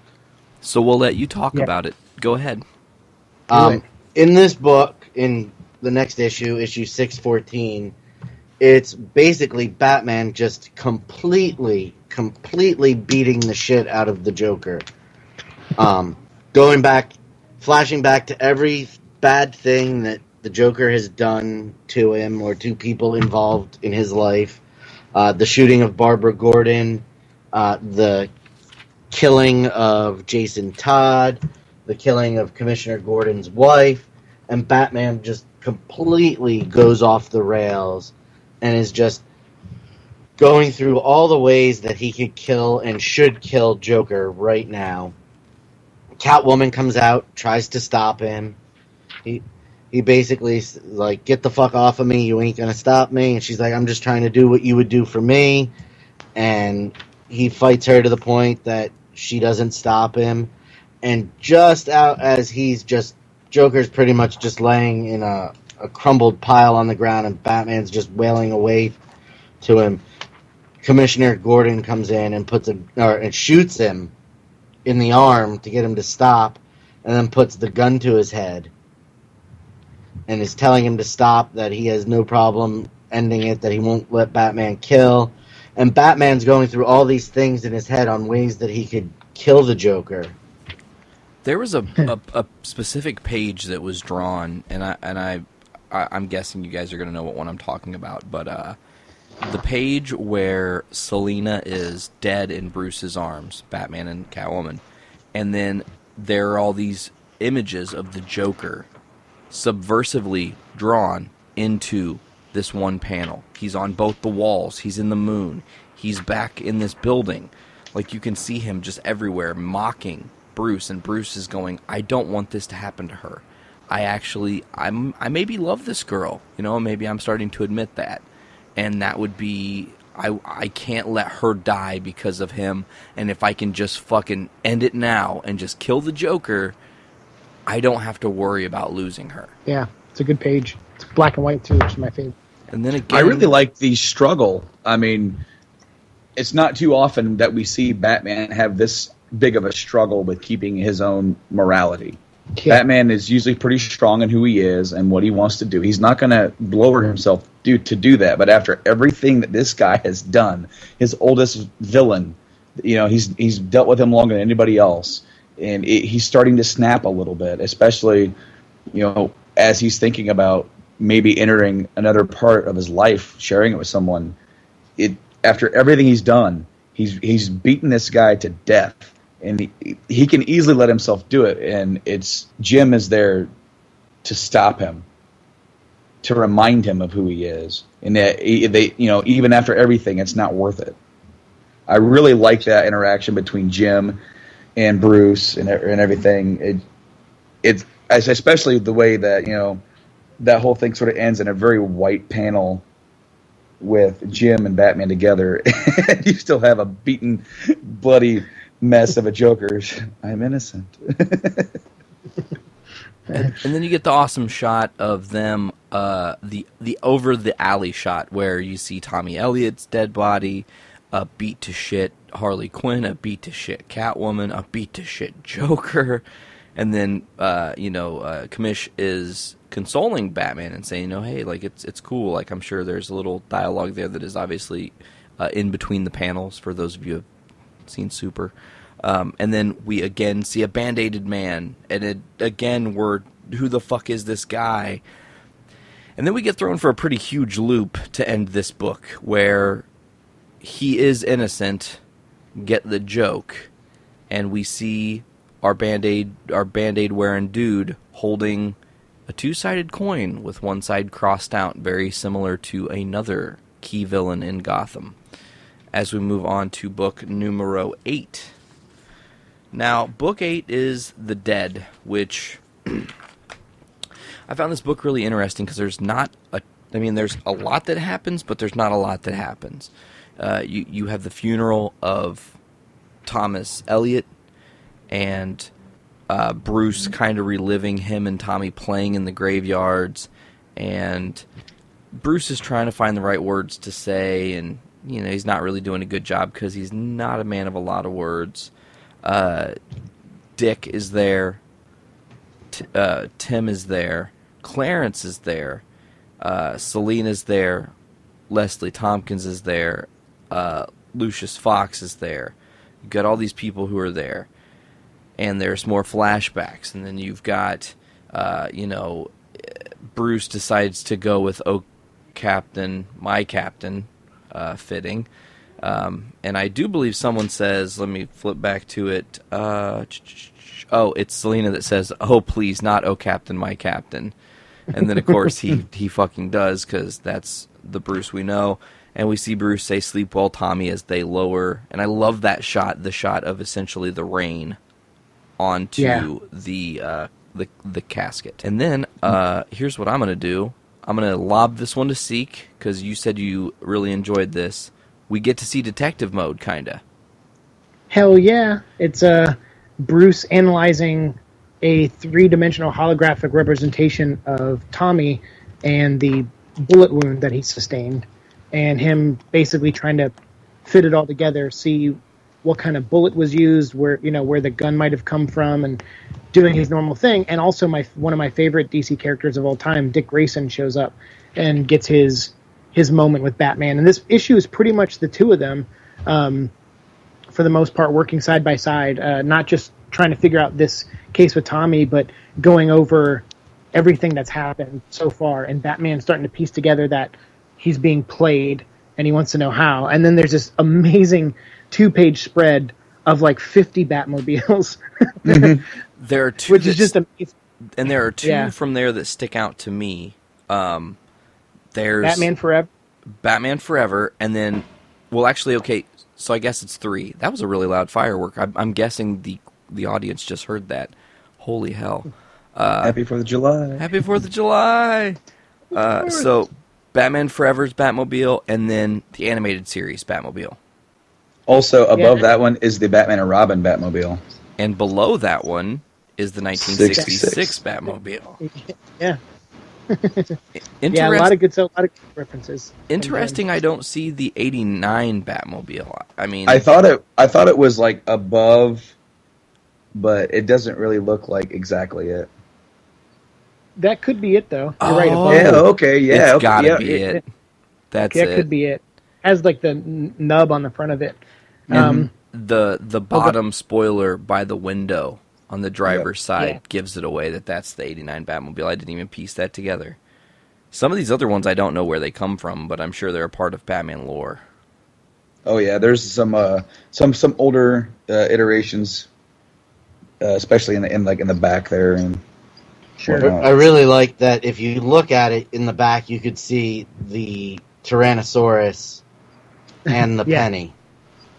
Holy shit! Now I got to use my eyes. Yeah. Oh, I do. I see it. Yeah, that giant penny's awesome. Ever so subtle in the art. I love it. So Bruce and Dick are in the Batmobile together. They're going into Gotham. Obviously, I like his headlights for the car. Yeah, they make a bat symbol. Well, also they're heading into a part of town called they're driving on the Aparo Expressway, which is a great reference to Jim Aparo and his like Batman run from the 70s. So I thought that, like, again, nothing is just like nothing is wasted. They're like, oh, we're gonna fill this thing with as many references as possible. So Dick is trying to give Bruce a little bit of dating advice, and he's like, hey, I don't think so, Bruce. I don't think it's a good idea that you are with Catwoman. But you know what? Who am I to judge? If it was me and I was in this situation, I would tell her the truth. She needs to know who you are on both sides of your identity. Because everywhere else that it's failed, with every other girl, it has failed because you have not told them either A, that you're Batman, or B, that you are Bruce Wayne. Right. And they don't know that you are both. So, he goes, and she probably already knows, Bruce. I mean, come on, she's Selena. Are you pegging her for really stupid? Because that's kind of rude. You're calling your girlfriend dumb. The one thing I really like about this whole sequence and this issue is that they're going after the Riddler, robbing a bank truck or a security truck or a bank, whatever. Yeah.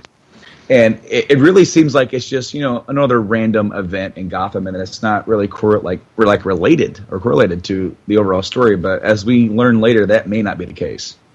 Yeah, this issue turned out to be more important on a lot of levels, because not only is there like the Riddler event, and then also the Dick and Bruce relationship, and that kind of brought back, but also the importance of that being what Bruce is going to do at the end of this issue regarding his dual identities, but then also the big clue that Bruce gets using, again, detective mode. Yeah. And he finds all these handprints and ash marks, and he has deduced that they are from the Lazarus Pit, which is the Ra's al Ghul, self-sustaining healing pool that allows infinite life, basically, if used properly. So the chance that someone may have been resurrected using this pool and is kind of the brain. So even at that moment, Bruce is like, this Riddler thing wasn't random. This Riddler thing is part of the puzzle. Mm-hmm. So I want someone to explain to me, and you guys can fight over it, because I thought this was awesome. But if I'm the only one that thinks it's awesome, I'll talk about it. But the final 3 pages, how they are drawn together, I thought was phenomenal because it is absolutely showing the pure duality of a character, of two characters, and then of this story and how not everything is black and white. Yeah, I liked it too, especially the two characters that are mirrored, because these are the two guys that originally were supposed to be the saviors of Gotham, next to Jim Gordon. And so it was really cool to see them paralleled like this, for sure. Oh yeah, I really like the bouncing back and forth as both events are seemingly happening at the same time. I like that a lot. Absolutely. And that they're both doing the same thing. They're both revealing. In one side you have Batman talking to Catwoman, and the other side you have the bandaged man talking to Joker in prison or in Arkham. And both the bandaged man and Bruce are revealing their identity to the other person. Mm-hmm. Oh yeah, I like that a lot. And then so we see, Selena finally sees that it's Bruce, and Joker is talking to Two-Face, which isn't Two-Face, and actually I wrote Harvey One-Face Dent, because from what we understand, he looks pretty normal, because he's just kind of like, what? Sorry, Two-Face is gone. Harvey Dent is back, and I'm going to finish the job I set out to do as district attorney when the law was on my side. And this is a very pivotal moment in the book, too, that at the moment doesn't really resonate. You're just kind of like, oh, he's letting Joker out. That's fucking strange and weird. Why is he this is weird. Dent, what is your deal? What is your play? Well, see, the thing is that all through the course of this series, we're led to believe that the man in bandage is like pulling the strings, right? He's always sort of seen off in the distance, letting this thing play out. And this is sort of like what is assumed to be a reveal of who's the mastermind up to this point. I like that Joker's face is horrified because he's looking at someone with a normal face. He's just like, oh my God, what did they do to you? Yeah, he's like, I have a normal face. His face is covered, and he's poking out with the one eye. Like, it's too terrible to look at. Yeah, Bald like, Harvey Dent is terrifying. One face is horrifying. He's like, you picked the wrong one face to go with. This is the face of Kojak.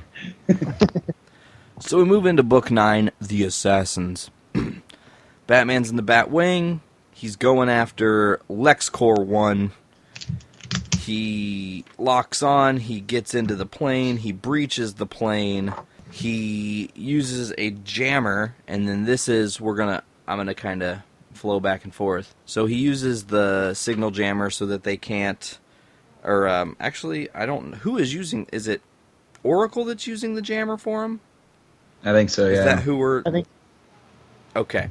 So, what I want to mention is there's this 3-panel sequence where he says heat sensor activated, right? In this moment, when I was looking at it, stylistically, I see some of the possible, unconfirmed, inspiration that the guys at Rocksteady used for Arkham Knight's Fear Takedown mode. Oh, yeah. I mean, they're not identical, but they have a lot of interesting similarities. And when I was reading that, I was like, hey, that kind of looks like the Fear Takedown. That's cool. Yeah, it has like the little grids that point out the face, the firearm. He sort of like directs them over, like has the little triangles directing them towards the face once it gets closer. I like that. And of course, he goes and takes Talia with her brunette hair and her voluptuous boobies sticking out again. Jim Lee likes drawn boobs. I think that's what I've deduced after reading this story. If anything I took away, it's he loves them titties. They parachute onto the Batboat and, go off. And Mr. President, Lex Luthor, is the President of the United States of America. What kind of world would that be? It was a good one. I missed that time in comics. Yeah, it was good. And also noting his right-hand man, his VP is Pete Ross, who was Superman's best friend in Smallville when they were kids. So that is actually Pete Ross. So again, nothing being wasted. Not at all. So we get back to the Batcave, And in one of the Bat computers, there's a sword with very familiar writing, and we know it to be the sword of the Demon's Head. I mean, I deduced that in like 3 seconds. I hope you guys did too, and I didn't just spoil that for all those who are reading the books. Well, I mean, I think the cover of the comic itself Yeah, I was going to say. kind of was enough foreshadowing that it was going to be Ra's al Ghul. So Bats freaks out. He thinks Alfred's gone. He's like having a panic attack, and Alfred's just like, hey, I'm hanging out. Good detective work figuring out that I'm not gone. Nice job. I love the panel, all right, is that he freaks out, right? He's like, where's Alfred? Where's Alfred? As if, like, right now, he sort of realizes, holy crap, I put Alfred in horrible danger. And then he's running throughout, the cave in the mansion. He finds him, and he goes, you're here, safe. And I love Alfred's response, and it is, speaking to the world's greatest detective, it would be neglectful to me to point out you are correct. It's such a cocky response from Alfred. I love Alfred in this book. He kind of does have. He is sort of a source of comic relief. Yeah, and common sense sometimes. Mm-hmm. Where Batman overthinks everything. Alfred's the guy who's just like, "What about this?" And Batman's like, "Oh yeah." I guess that does make sense. So then we move on, and we are in Jim Gordon's bedroom. Hey, what's up, Jimmy? What you got under them covers? Except for nothing, because he's got a gun under that pillow, and we've got Two-Face, Harvey One-Face, Dent, hanging out, and just saying, hey, no, it's me, Harvey, everything's cool. He talks about how his license was reinstated, which, that quickly, huh? That's the one thing that kind of threw me off. I was like, really? They just With found nobody out? knowing. Yeah, really? Like, there was a secret midnight meeting of the Gotham City Bar Association. And they said, fine, we'll give you reinstatement. You look normal. You've as obviously shit. turned over a new leaf because you're not half hideous anymore. Why do you look like Lex Luthor? Well, I would say, if anything, that just speaks on how corrupt Gotham still is, even with Batman, knowing that maybe Harvey pulled a few strings and either paid or with the help of the bigger picture person, maybe found a way to get his license back. Shuddy, what do you think of the battle between Ra's and Batman and how that went down in this book? It is Ra's al Ghul, motherfuckers. Yeah, Thank exactly. Ra's? I never Ra's. know how to fucking say it, man. I've know, heard I'm Ra's, just Raish, Raj. No one verse didn't really know how to pronounce it, all right? Yeah, I only say Ra's because Denny O'Neil, who created Ra's al Ghul, always says in interviews, he always calls him Ra's. So that's the only reason I do it. The animated series also calls him Raish. From Yeah, now on, the it animated is series. Ra's al Ghul. The And I animated will series is say the it Bible, correctly. so you got to get that. Exactly, right?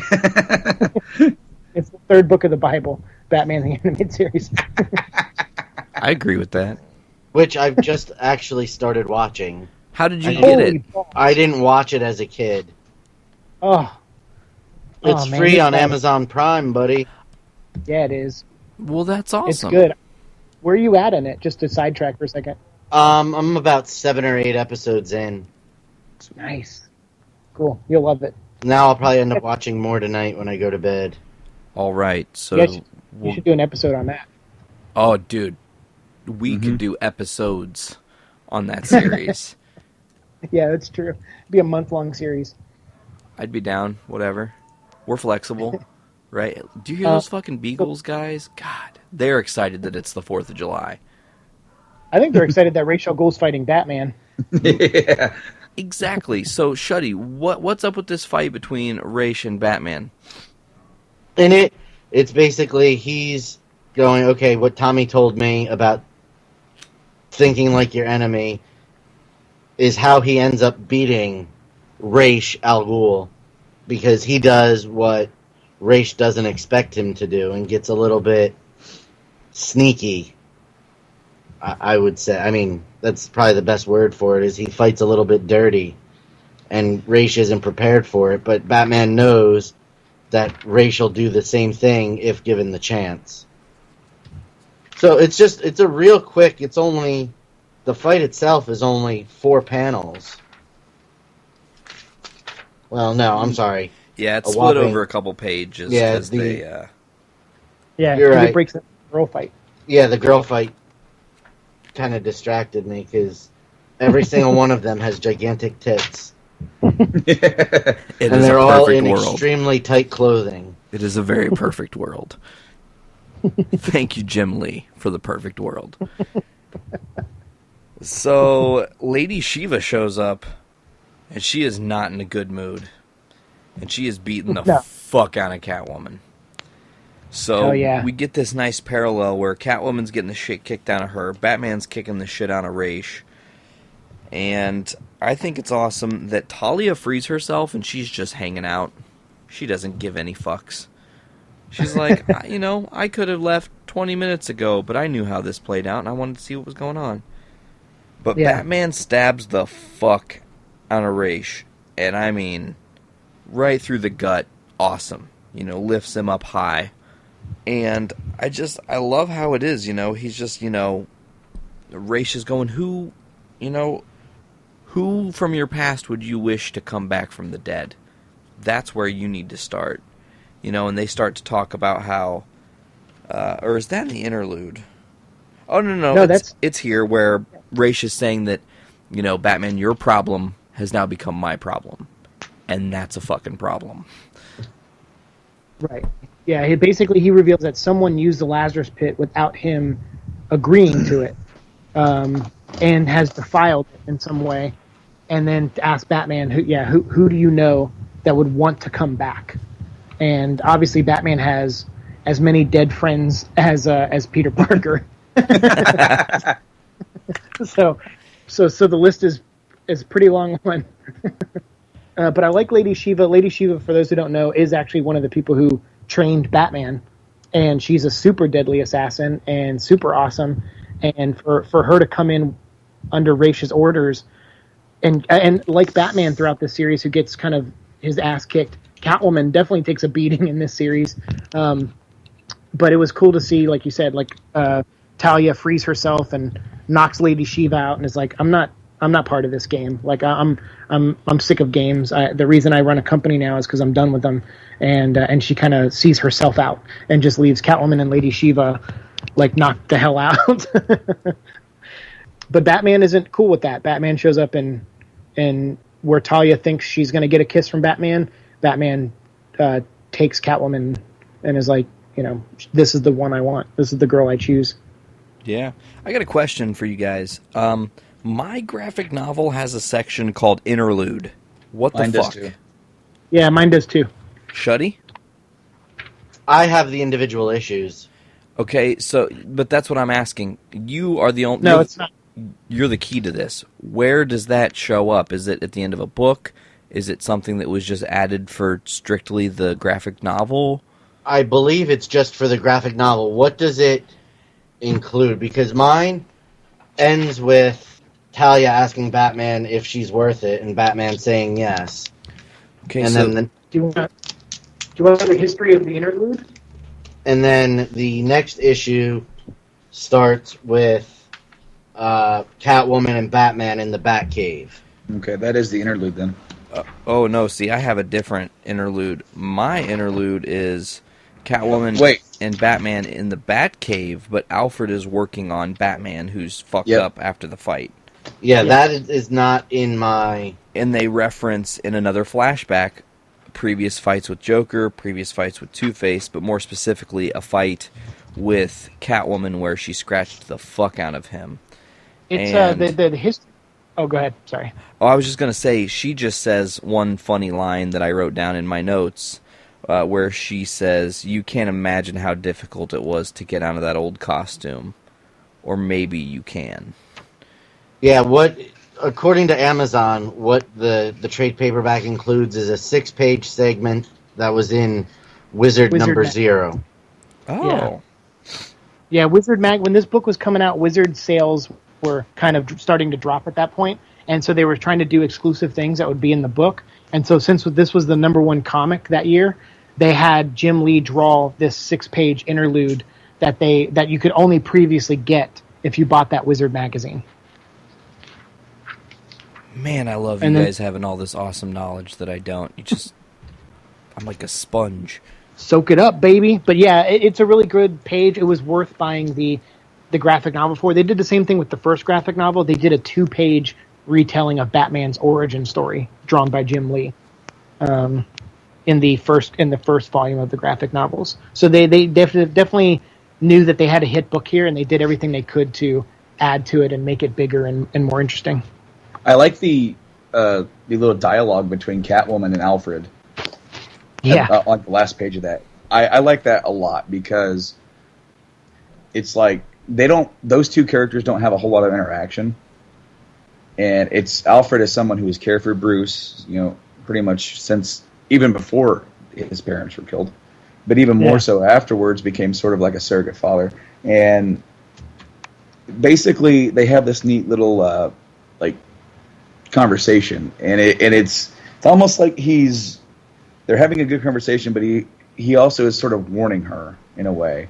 He's pretty much says, I've spent, so much time. I've sewn his flesh, set his bones, removed spent bullets. But there's one thing that I wouldn't have the slightest clue on how to mend, and that's a broken heart. Right. And he says it, yeah. Yeah. And he pretty much, brings it home. He goes, I hope you understand how truly extraordinary it is for him to share this much with you, and how that's how much he thinks of you. Right. I like that a lot. Agreed. I have no comment. And I also like the fact that the next issue brings in a fun fight for the inside the Batcave. Yeah, go ahead and tell us about that fun fight, Siike. I'd rather save because my favorite issue is coming up. Okay, so I'll pass this one on to Shuddy. Bingo.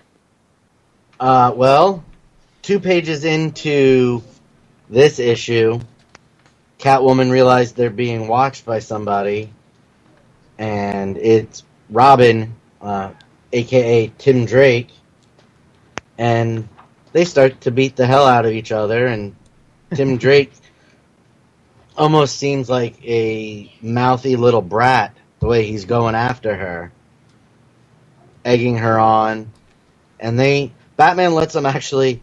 I was surprised that it went on for as long as it did before Batman stepped in, because it goes on for 2 full pages, and then that's when Batman gets in between the two.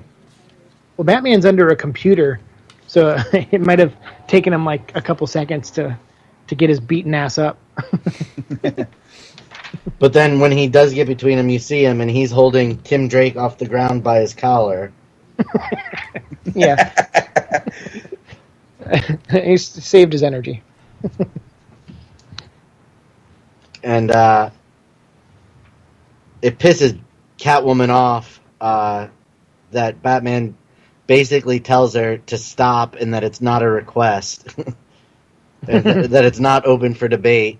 And then it makes it seem that this is the first time that Tim is finding out that Bruce revealed his identity to her, and he flips out about it, which enrages Catwoman even more, so she kind of just says, I'm taking a motorcycle, and I don't care if I have your permission or not, I'm getting the fuck out of here.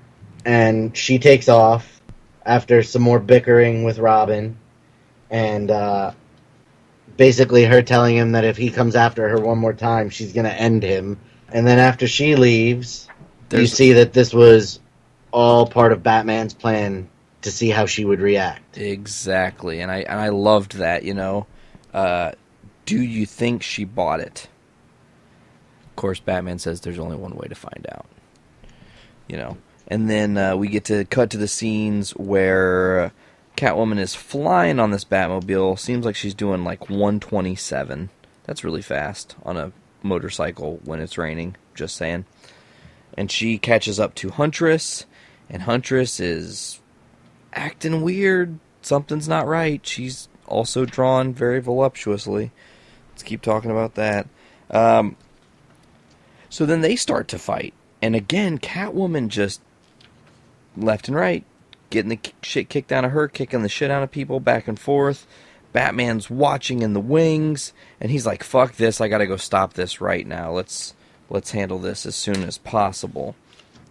And as soon as Batman leaves, someone, we don't still know who, Band-Aid Man, punches Robin square in the jaw. And Batman goes to save Catwoman, and who shows up but one of my favorites, Scarecrow. And I like his introduction to this book. It's very short, but it serves a lot of nice purpose, you know. Again, one of the notes I took was Scarecrow singing Hush Little Baby. You know, and just throughout all the panels, he's just singing it.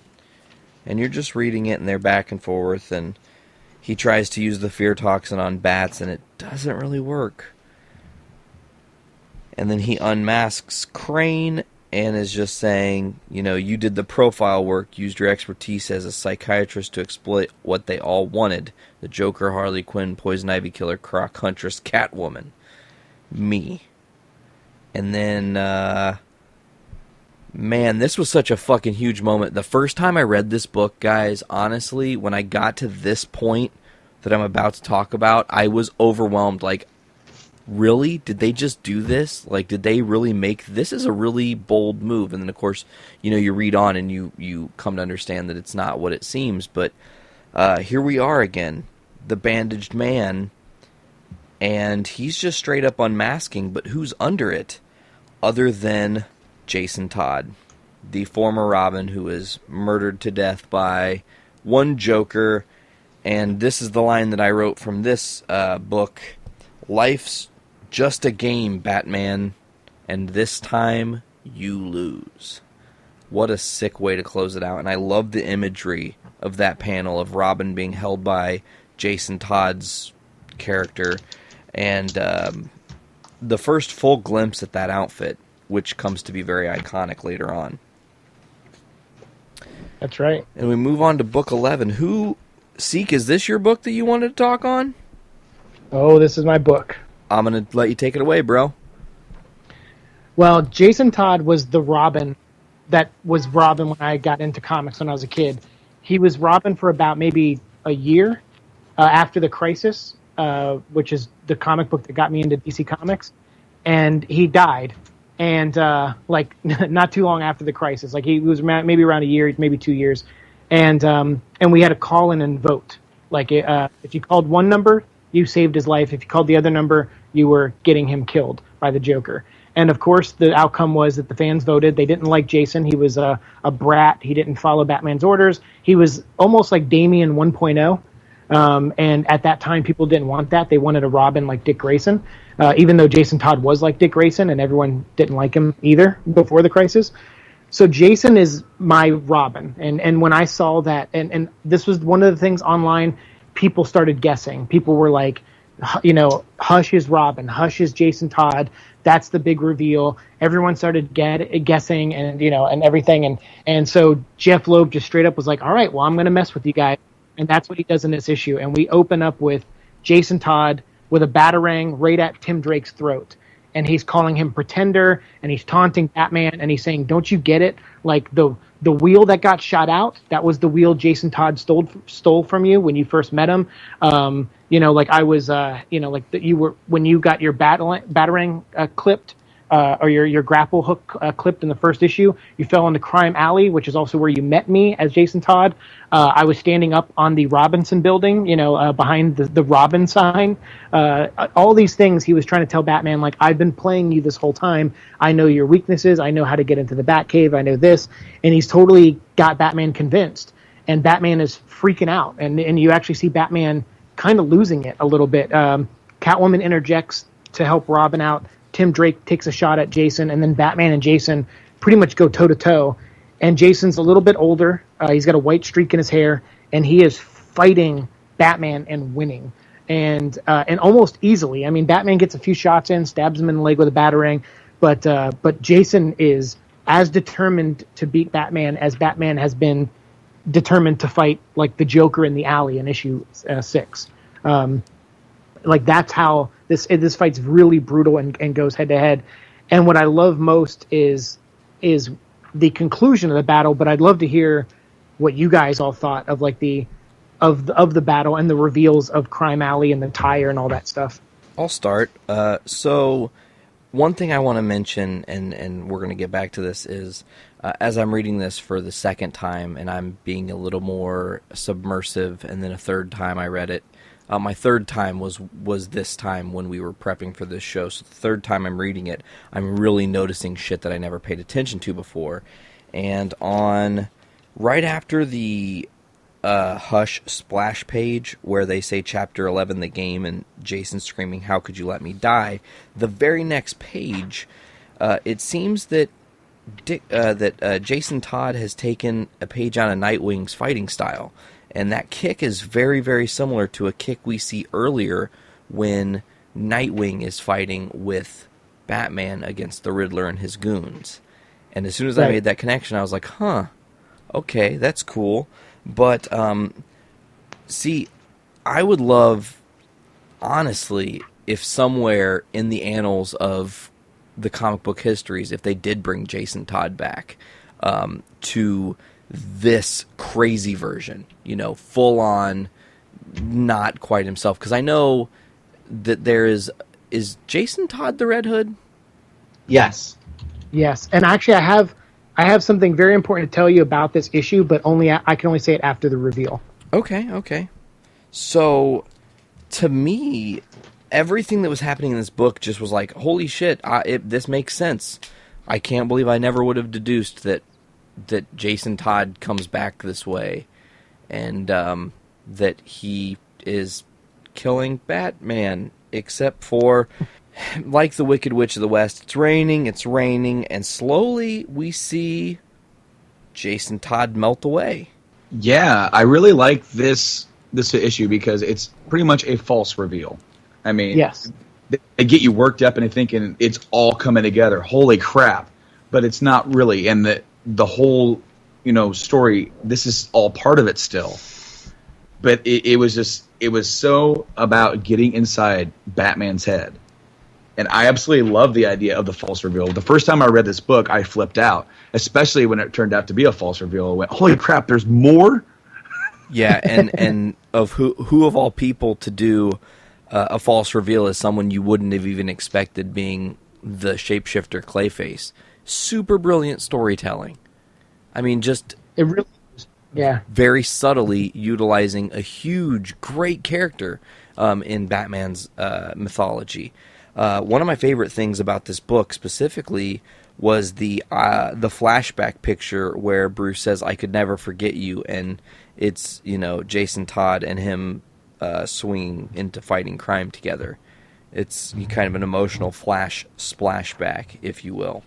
Well, and not only did they use Clayface, but they used Basil, the original Clayface, who was an actor. And so what gets revealed in this, as Batman's like beating the crud at him and watching him melt, is that he noticed that Jason, quote unquote Jason, never addressed himself as Jason. He never called Batman Bruce.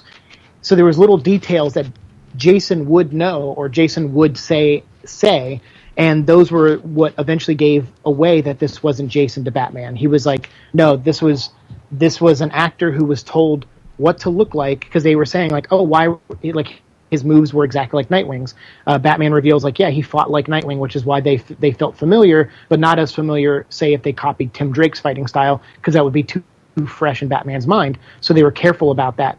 They didn't know how Jason was going to sound or look, so they aged him when Clayface portrayed him. So they found a picture of Jason Todd and added like 5-6 years onto him so that they could change his voice and again, possibly fool Batman. And so all these things were really, really great because it just shows the level of detail that this villain is going to orchestrate this total mindfuck for Batman.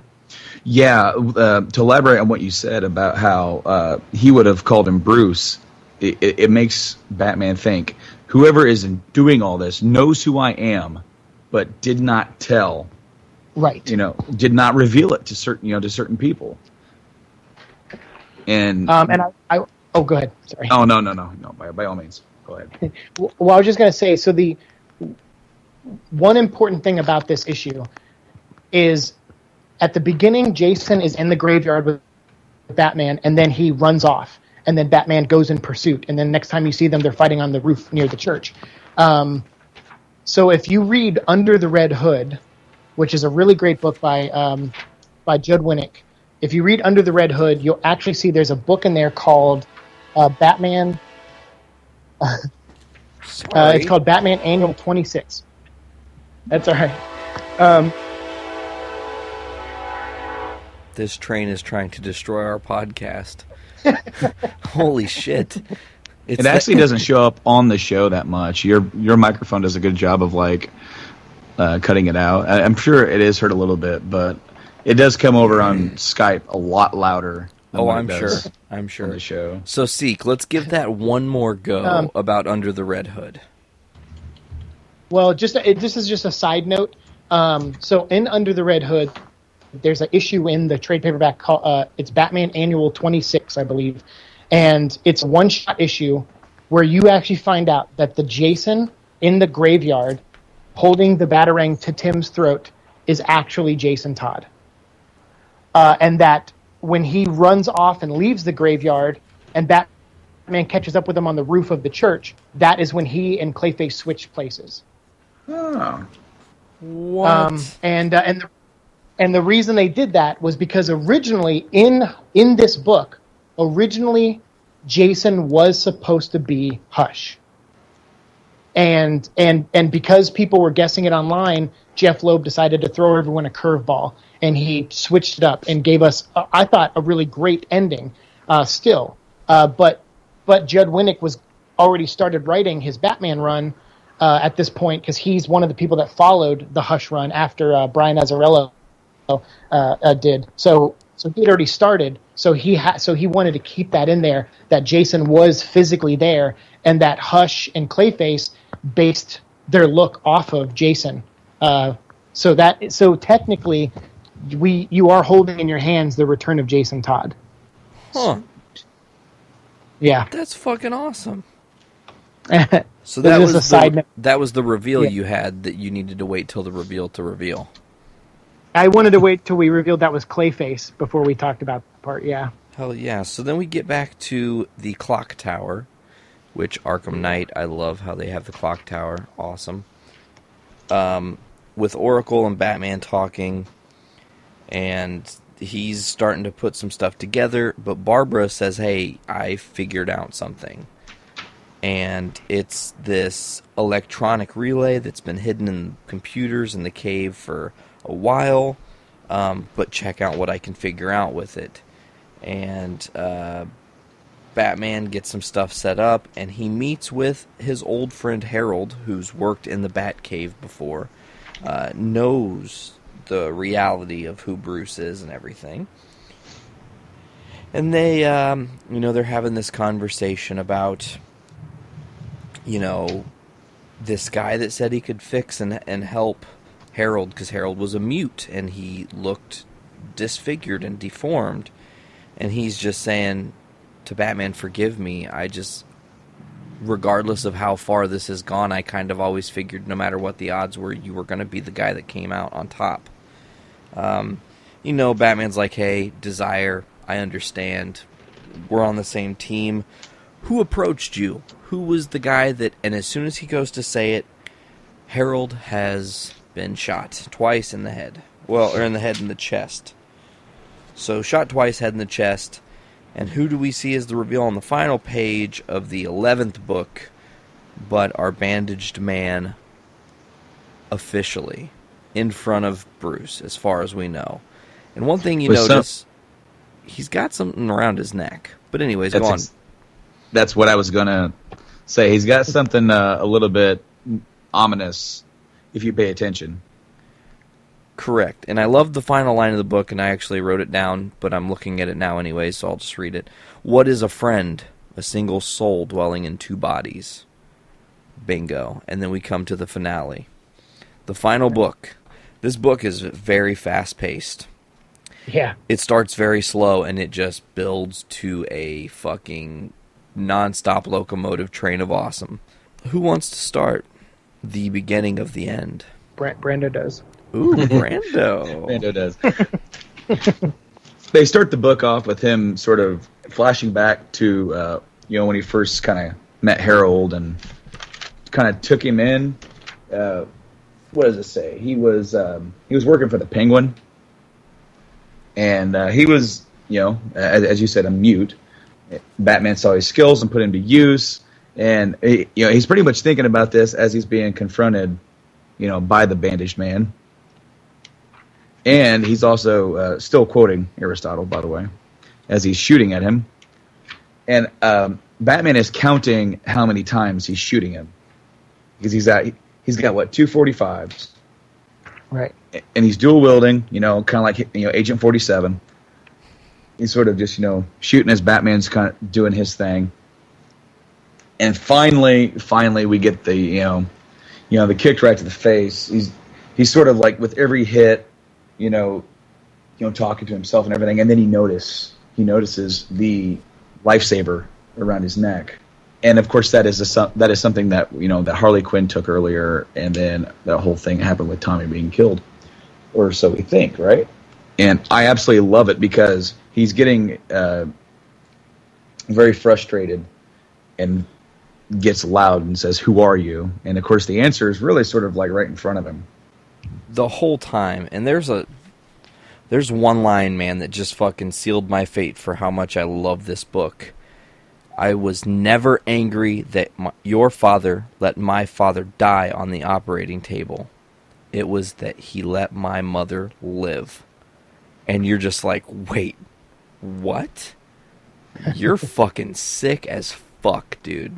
And then, he says, I insist, he admits his plan, insisting that their drivers stay home. It was a rainy night. I severed a brake line. I wanted my parents to die, Bruce, and your father ruined that.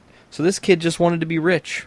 He was, he had the idea he wanted to be rich, and he tried to do it, and it didn't work out. When you think back to, as we said at the very beginning, that Jeff Loeb's son, he died of cancer, I do believe.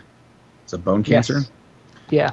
There's a line of Hush or Tommy saying, "You have no idea how lucky you were to be an orphan. You get all that money. I had to wait years waiting for my mother to die from cancer, of all things." I mean, it does sort of seem like just a line, but when you think about what was really happening in his in his life, I wonder if that's something that he put in there because it's something that he knew. Yeah, I think Sam may have discovered that Sam had cancer, or knew Sam had cancer around this time, but I don't know if it was fatal until he started writing Batman Superman, which came after this. But yeah, I mean, but also, if you want to ever see the years that Hush spends with his mother, pick up Heart of Hush, the trade paperback by Paul Dini, and it basically tells you the origin of Hush growing up with his mother and waiting for her to die.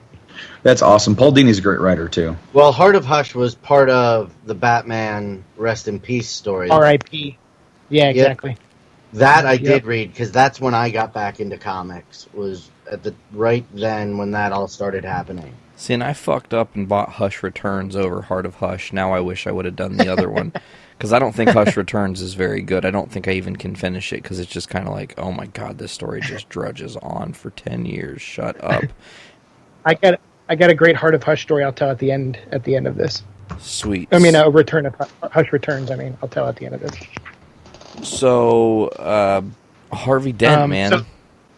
Yeah. Shows up and fucking saves the motherfucking Batman and shoots the fuck out of Hush in 2 spots on his chest, which, well, really kind of the shoulders. If you look at the way the trajectory of the bullet kind of seems like maybe those aren't fatal shots, as far as we know. Yeah. He falls off into the Gotham River. Batman goes to find him, can't find anything. Jim's like, you shot Dr. Thomas Elliot, like they're trying to figure it out. And then, I like how there's this interaction between Harvey and Gordon. Gordon says, you'll be charged for this. He's like, I'll take my chances in court. Did the cops really want Batman on the docket? Ugh. Awesome. And then we move forward, and Shuddy's going to tell us what happens towards the end of the book. Oh, am I? Yep, sure. Batman's doubting that Hush is dead. Him and Superman are talking. They're trying to figure things out. He talks to Riddler, and it turns out that Riddler is the one who set this all in motion, which I don't understand. To me, Riddler, other than in a couple of stories, it doesn't really come across as a criminal mastermind. And even Batman says as much. And I think the way the book ends with the Riddler interaction kind of deflates it a little bit, in my opinion. You think? I think so. I didn't really like it. So, go ahead. Here's my thought. And when I say this, maybe you guys will see what I'm saying. To me, it seems like the Riddler character in this book is Jeff Loeb. Like, he wrote that as himself. You know what I'm saying? Yeah. Because he actually legitimately tells the story of how they came up with Hush, how they wanted to keep it Hush, and the whole nines, which is actually in the graphic novel. The one I picked up has the whole story of how they came up with it and how they determined what was going on and whatnot. So to me, it seems like Riddler's character is literally just a projection of Jeff Loeb on the page. Interesting you say that, because I'm looking at the panel right now, and there's a panel on the big 2-page where there's a lot of dialogue back and forth between the two. Riddler says, "Cancer, it brings people together in a way. Well, you don't have it, so you wouldn't understand." Right. Holy crap. As soon as you said that, Nate, I was like, oh gosh, I see it. Yeah. So, like I said, I guess, and I like that they, utilize that they, riddle me this, who is Batman under mask, and now the world is my oyster, right, Bruce? He knows, and you're just like, oh, yeah, hell yeah. So then Batman decides that he's had enough with the taunting of Riddler. Riddler's caught.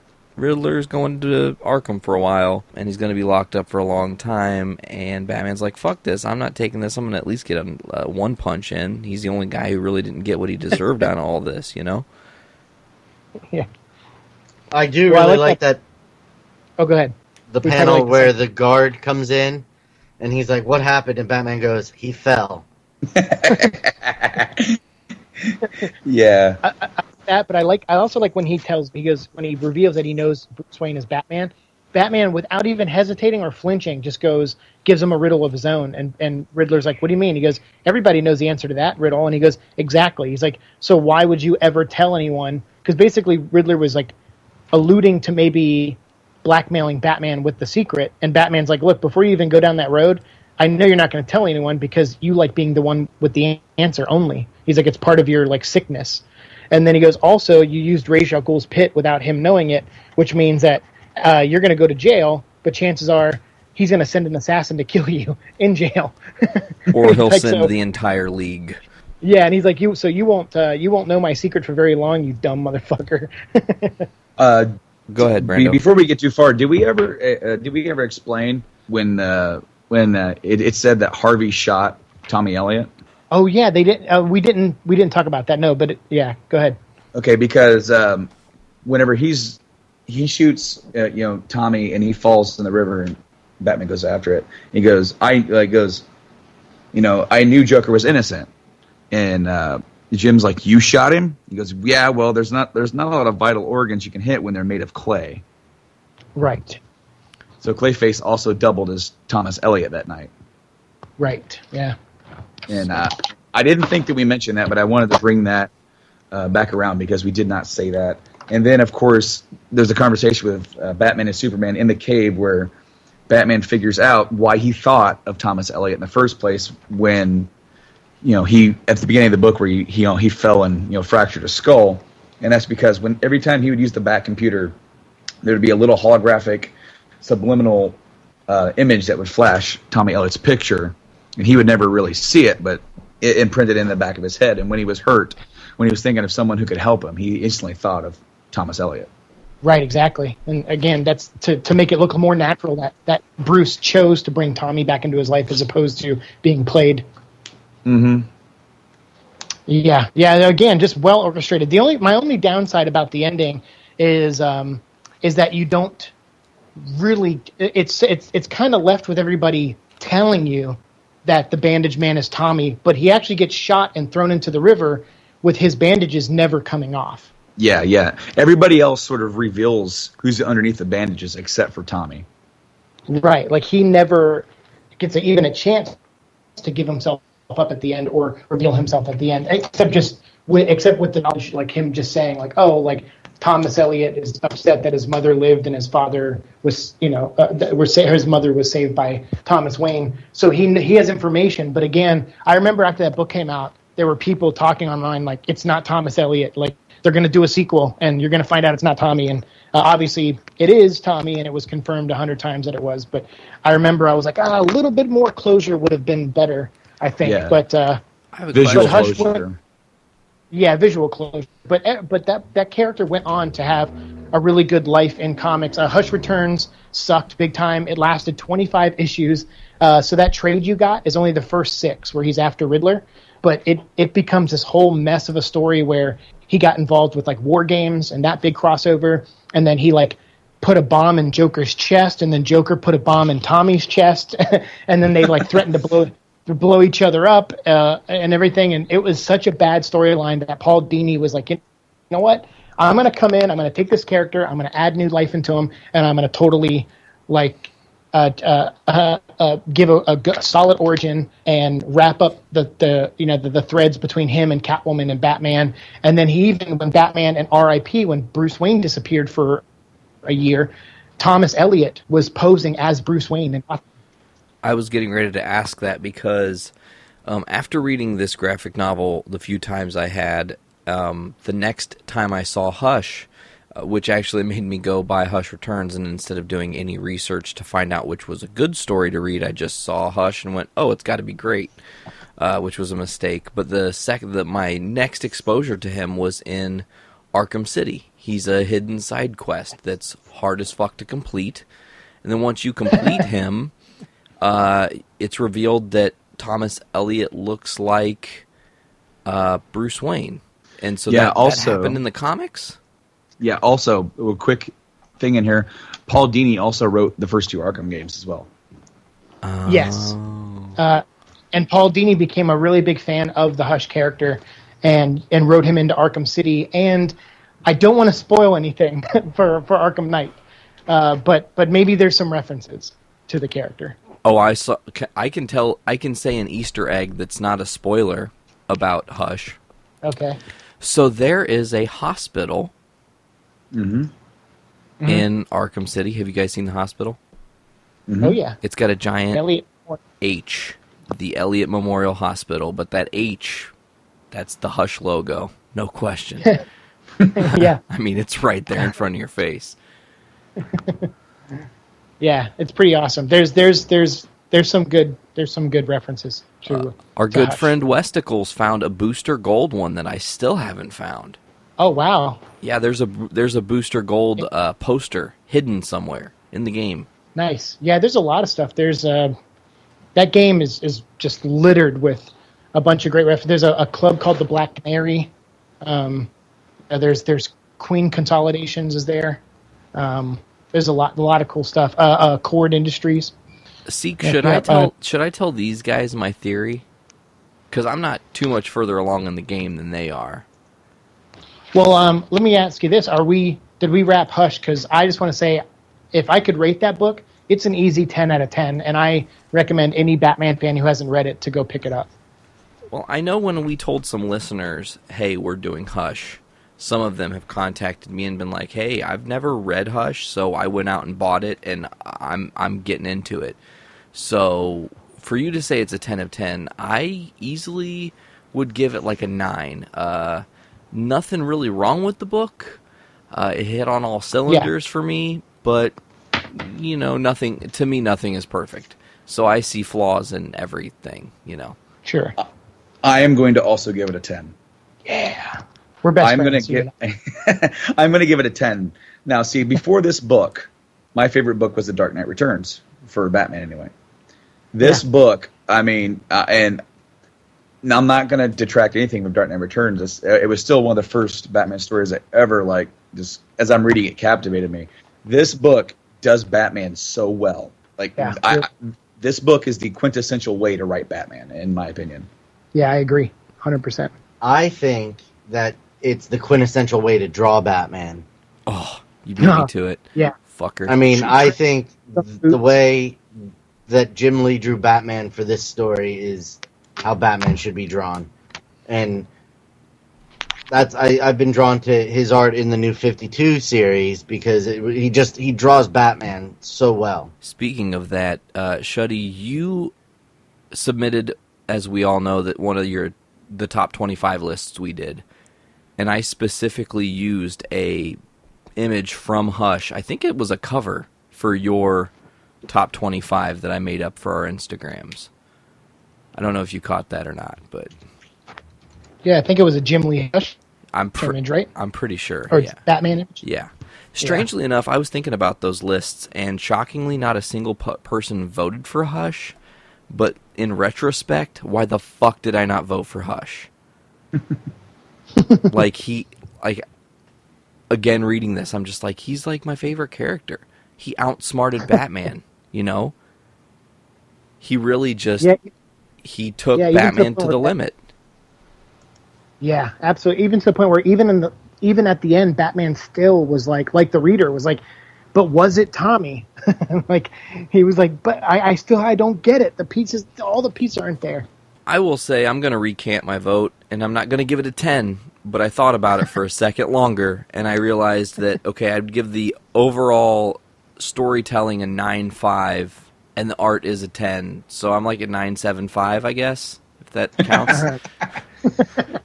It's still not perfect, but it's fucking close, So I fucking loved Hush. Now my question is, there are 4 of us here, and the Comic Club it was Shuddy Boy's idea, and I love it. Brando has next pick, but Siike, do you want to do this with us all the time? Hell yeah, man. Okay, cool. If you guys aren't tired of me. No, we're not, but that just means... Maybe just a little. But Siike, that Shuddy's just... goddamn another fucking nerd. Siike, that just means, though, that at the next Comic Club, you'll have to have announced, or have to be ready to announce what you want your pick for us all to read and go over. Officially, this was my pick, so technically the next pick is Brando. It is my pick, and I've thought about it. And I think for the next Comic Club, we're going to read Watchmen. Ooh. Oh, love it. That's a dense read, but that's awesome. It is, and we're going to have enough time to get through it. Hopefully, we're not going to wait till the last few days before to read it like we did with Secret Wars. Start tomorrow. Yeah, right. Take your time with this one. For that one, we should definitely have a part of the segment be talking about parallels to the movie. Things we liked, things we didn't. Oh, good. So now we have to read a dense read and then watch a 2.5-hour movie. Wait, you've already seen the movie, though, right? Like a gazillion times. I have the fucking director's cut on Blu-ray. Thank so it's you. like... I was going to say, you're going to watch the 4-hour version then, right? Yeah. Awesome. That's going to be kick-ass. So, Siike, you said you had something about Hush Returns that you wanted to bring up after we wrapped? I kind of did. I mean, it's basically just this long drawn out, really crappy story that had no real direction, and it kept getting editorial kept getting in the way because of there was a plan, I guess, for a while at DC, but when they were building up to Infinite Crisis, there was a plan to maybe kill Joker. I know there was a plan to maybe kill Nightwing, but there was a bunch of plans of characters that might go away. and they never really pulled the trigger on most of them, obviously.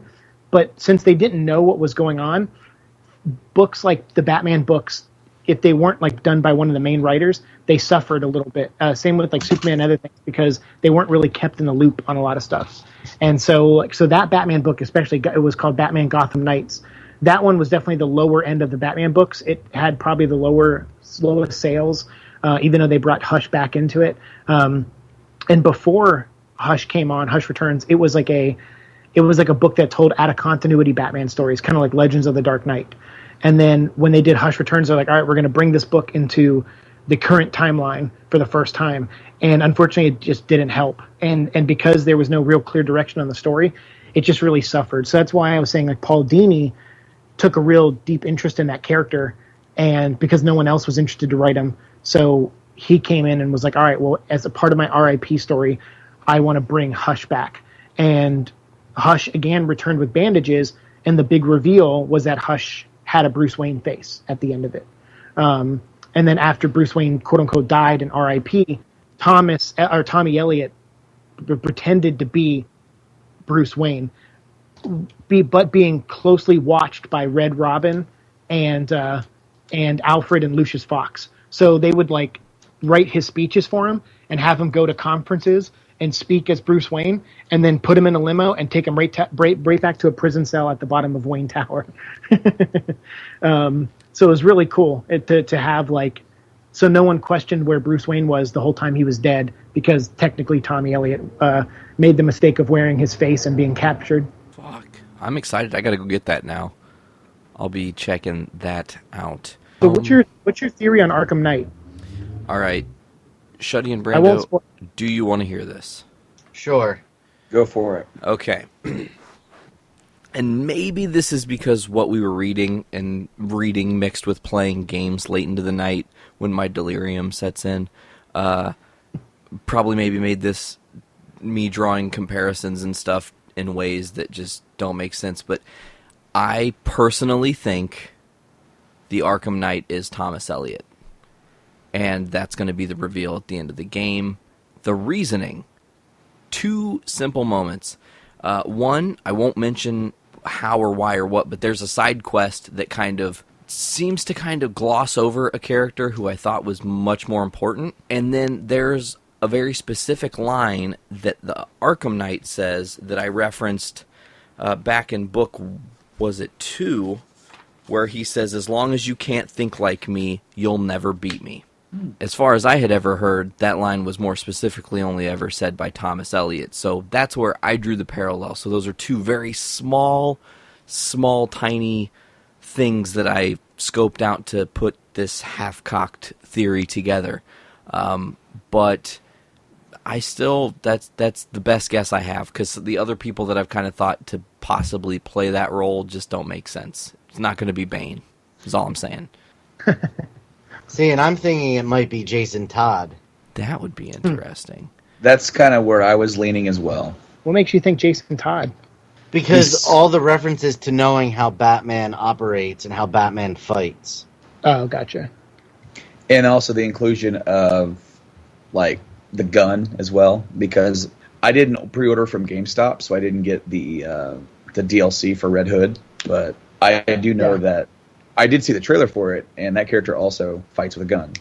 And so having us, being skilled, knowing his weaknesses, having the history, mixed in with all that, kind of made me start thinking that way as well. Did you guys think it was fucking bogus? And, in closing here, we're getting towards the end of wrapping. Did you guys think it was fucking bogus that you had to wait to play this game because of how big that fucking install was? Was I the only person that waited? No. No, Shuddy and I and Kevin Kraft were all online and chatting at the same time. I kept getting booted out of the chat, which was really frustrating.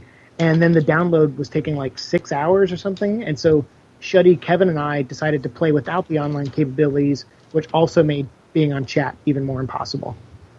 It didn't affect chat for Kevin or I. But Weird. No, we didn't.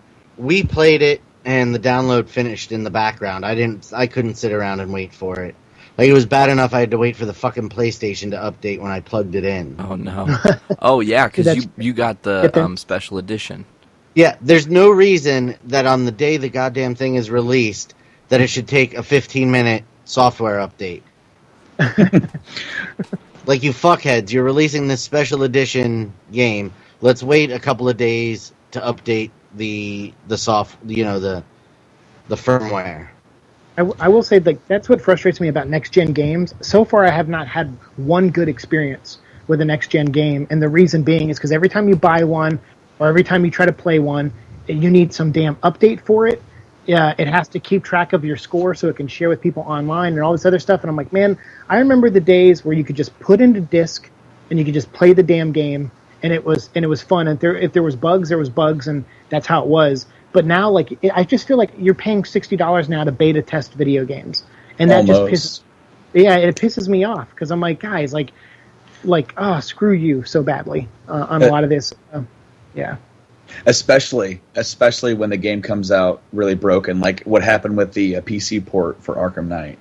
Oh my god, I know. I feel bad for PC players. That sucks. game was pretty much unplayable on $2,000 rigs. That is ridiculous. Freaking ridiculous. I did have to wait, I think maybe like 15 minutes, but I filmed my unboxing video, and then as I was rendering that video and editing it up, that's why I put the disc in and went go, because I know it's going to have to download the update. A buddy of mine has slow internet, so he had to wait even longer. I think I got to like 25% and literally was like, fuck this, I'll have it do the update while I'm sleeping. I want to play at least an hour, you know? Yeah, I got to play for about an hour before I had to go to bed, but that was just me having to work late at night, and I wanted to get the unboxing video, which that was actually the quickest video I shot and edited and uploaded. It was so quick because I'm like, you know what? I'm not going to put any new music on. I'm just going to grab the old Batman NES song that I've already used in another video. It's whatever. Throw it up.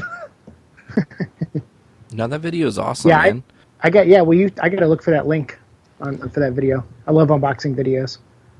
Yeah, Brandon unboxed the collector's edition, which I don't know if you guys have seen it, but it's super dope. Can't believe that they canceled the Batmobile edition like 4 days before the game came out. Yeah, feel really bad for people that got screwed there. What was up with Warner Brothers farming everything out? They farmed the Batmobile out to another company. They farmed the PC port out to another company, and they got screwed royally on all fronts. Yeah, well, they definitely learned their lesson. For sure. All right. Well, guys, are there any other thoughts we want to say about how awesome Hush is? This has been a fun-ass episode talking about this great series. Definitely read it. Go out, get the trade, get the individual issues. If you need to have them like I did, read it. I mean, there's not much more that can be said, or that needs to be said. It's a definite must-read, in my opinion. Agreed. Excellenteo. All right, folks. Well, as always, check out Shuddy Boy on Mad Scientist Party Hour. You guys can check him out on iTunes. You can check out Siike. He sometimes is on Mad Scientist Party Hour, which is awesome. You've also got Adventures of Soul Star on Amazon. Sons of the Devil continues to kick ass, and that's actually my tomorrow. Brandon, I don't know if you saw this, but we have the early copy of issue 3 we can talk kind of about. What are the rules with this, Siike? I don't want to spoil too much for people. Yeah, I would say just if you want to give like a broad review of it, that's totally cool. Like we definitely encourage early reviews. Like for a couple, like I have to split them up, so I pick like a few websites. I think I email like 60 or 70 press contacts, and I think it's grown to like 80 or 90 now. But I always pick like a third of them that can advance review it like early, and then another third like the week before the book comes out, and then the last third the week the book does come out. So that way we can kind of stretch out our press for it, so people are always talking about it. And so that way, like if you guys post about it, I'm sharing your link, and you're not getting drowned out by it being on like Comic Book Resources and other bigger sites, you know? Like I like to spread it out and give everybody like their moment where I can share their stuff and hopefully get people to check out your site and your podcast. So I would say if you keep it vague and talk about it, it's totally cool with me. Sweet. Excellent. Well, And thank you guys for doing it. Glad you're liking the book. I love the book so far. Issue 2 is awesome. That's a whole nother podcast to talk about. We'll get into that more.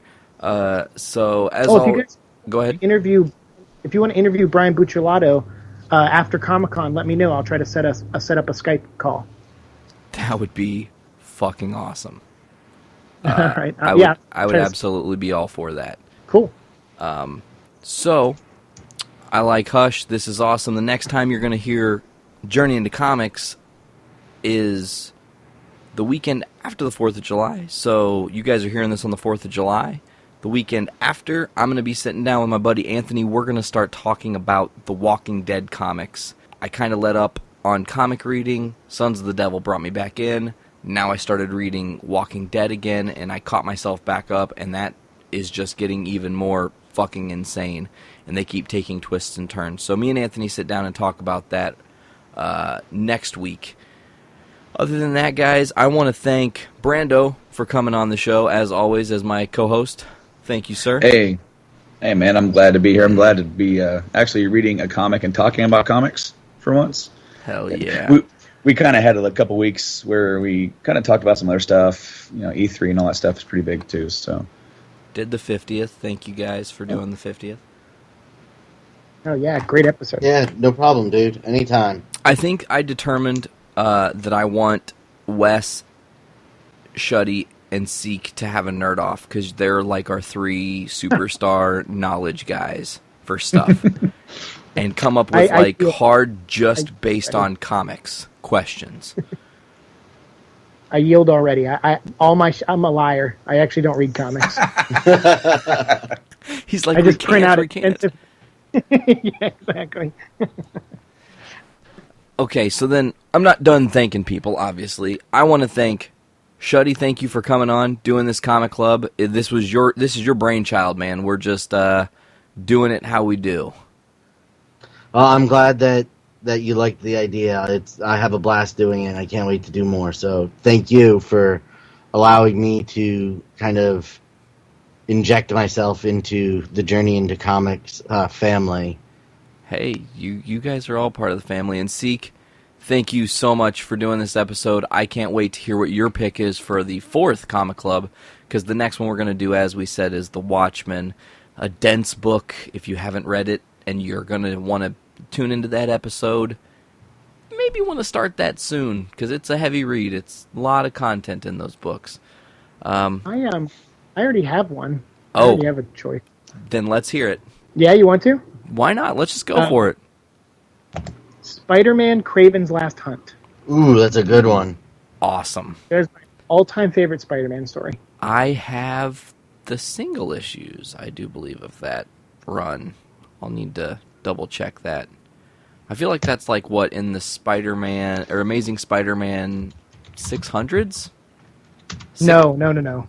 It was way earlier. It was like Amazing Spider-Man, I think like the late 200s, because he was still like just getting rid of the black costume and Venom hadn't come yet. It is Web of 280. Spider-Man 31 and 32, Amazing Spider-Man 293 and 294, and Spectacular Spider-Man 131 and 132. Perfect. Boom. So, wow, we've got a lot for people to look forward to. Anyways, again, thank you guys for coming on doing this episode. Go enjoy the rest of your nights. We've got weather coming over this way. And we'll see you guys next time. Later.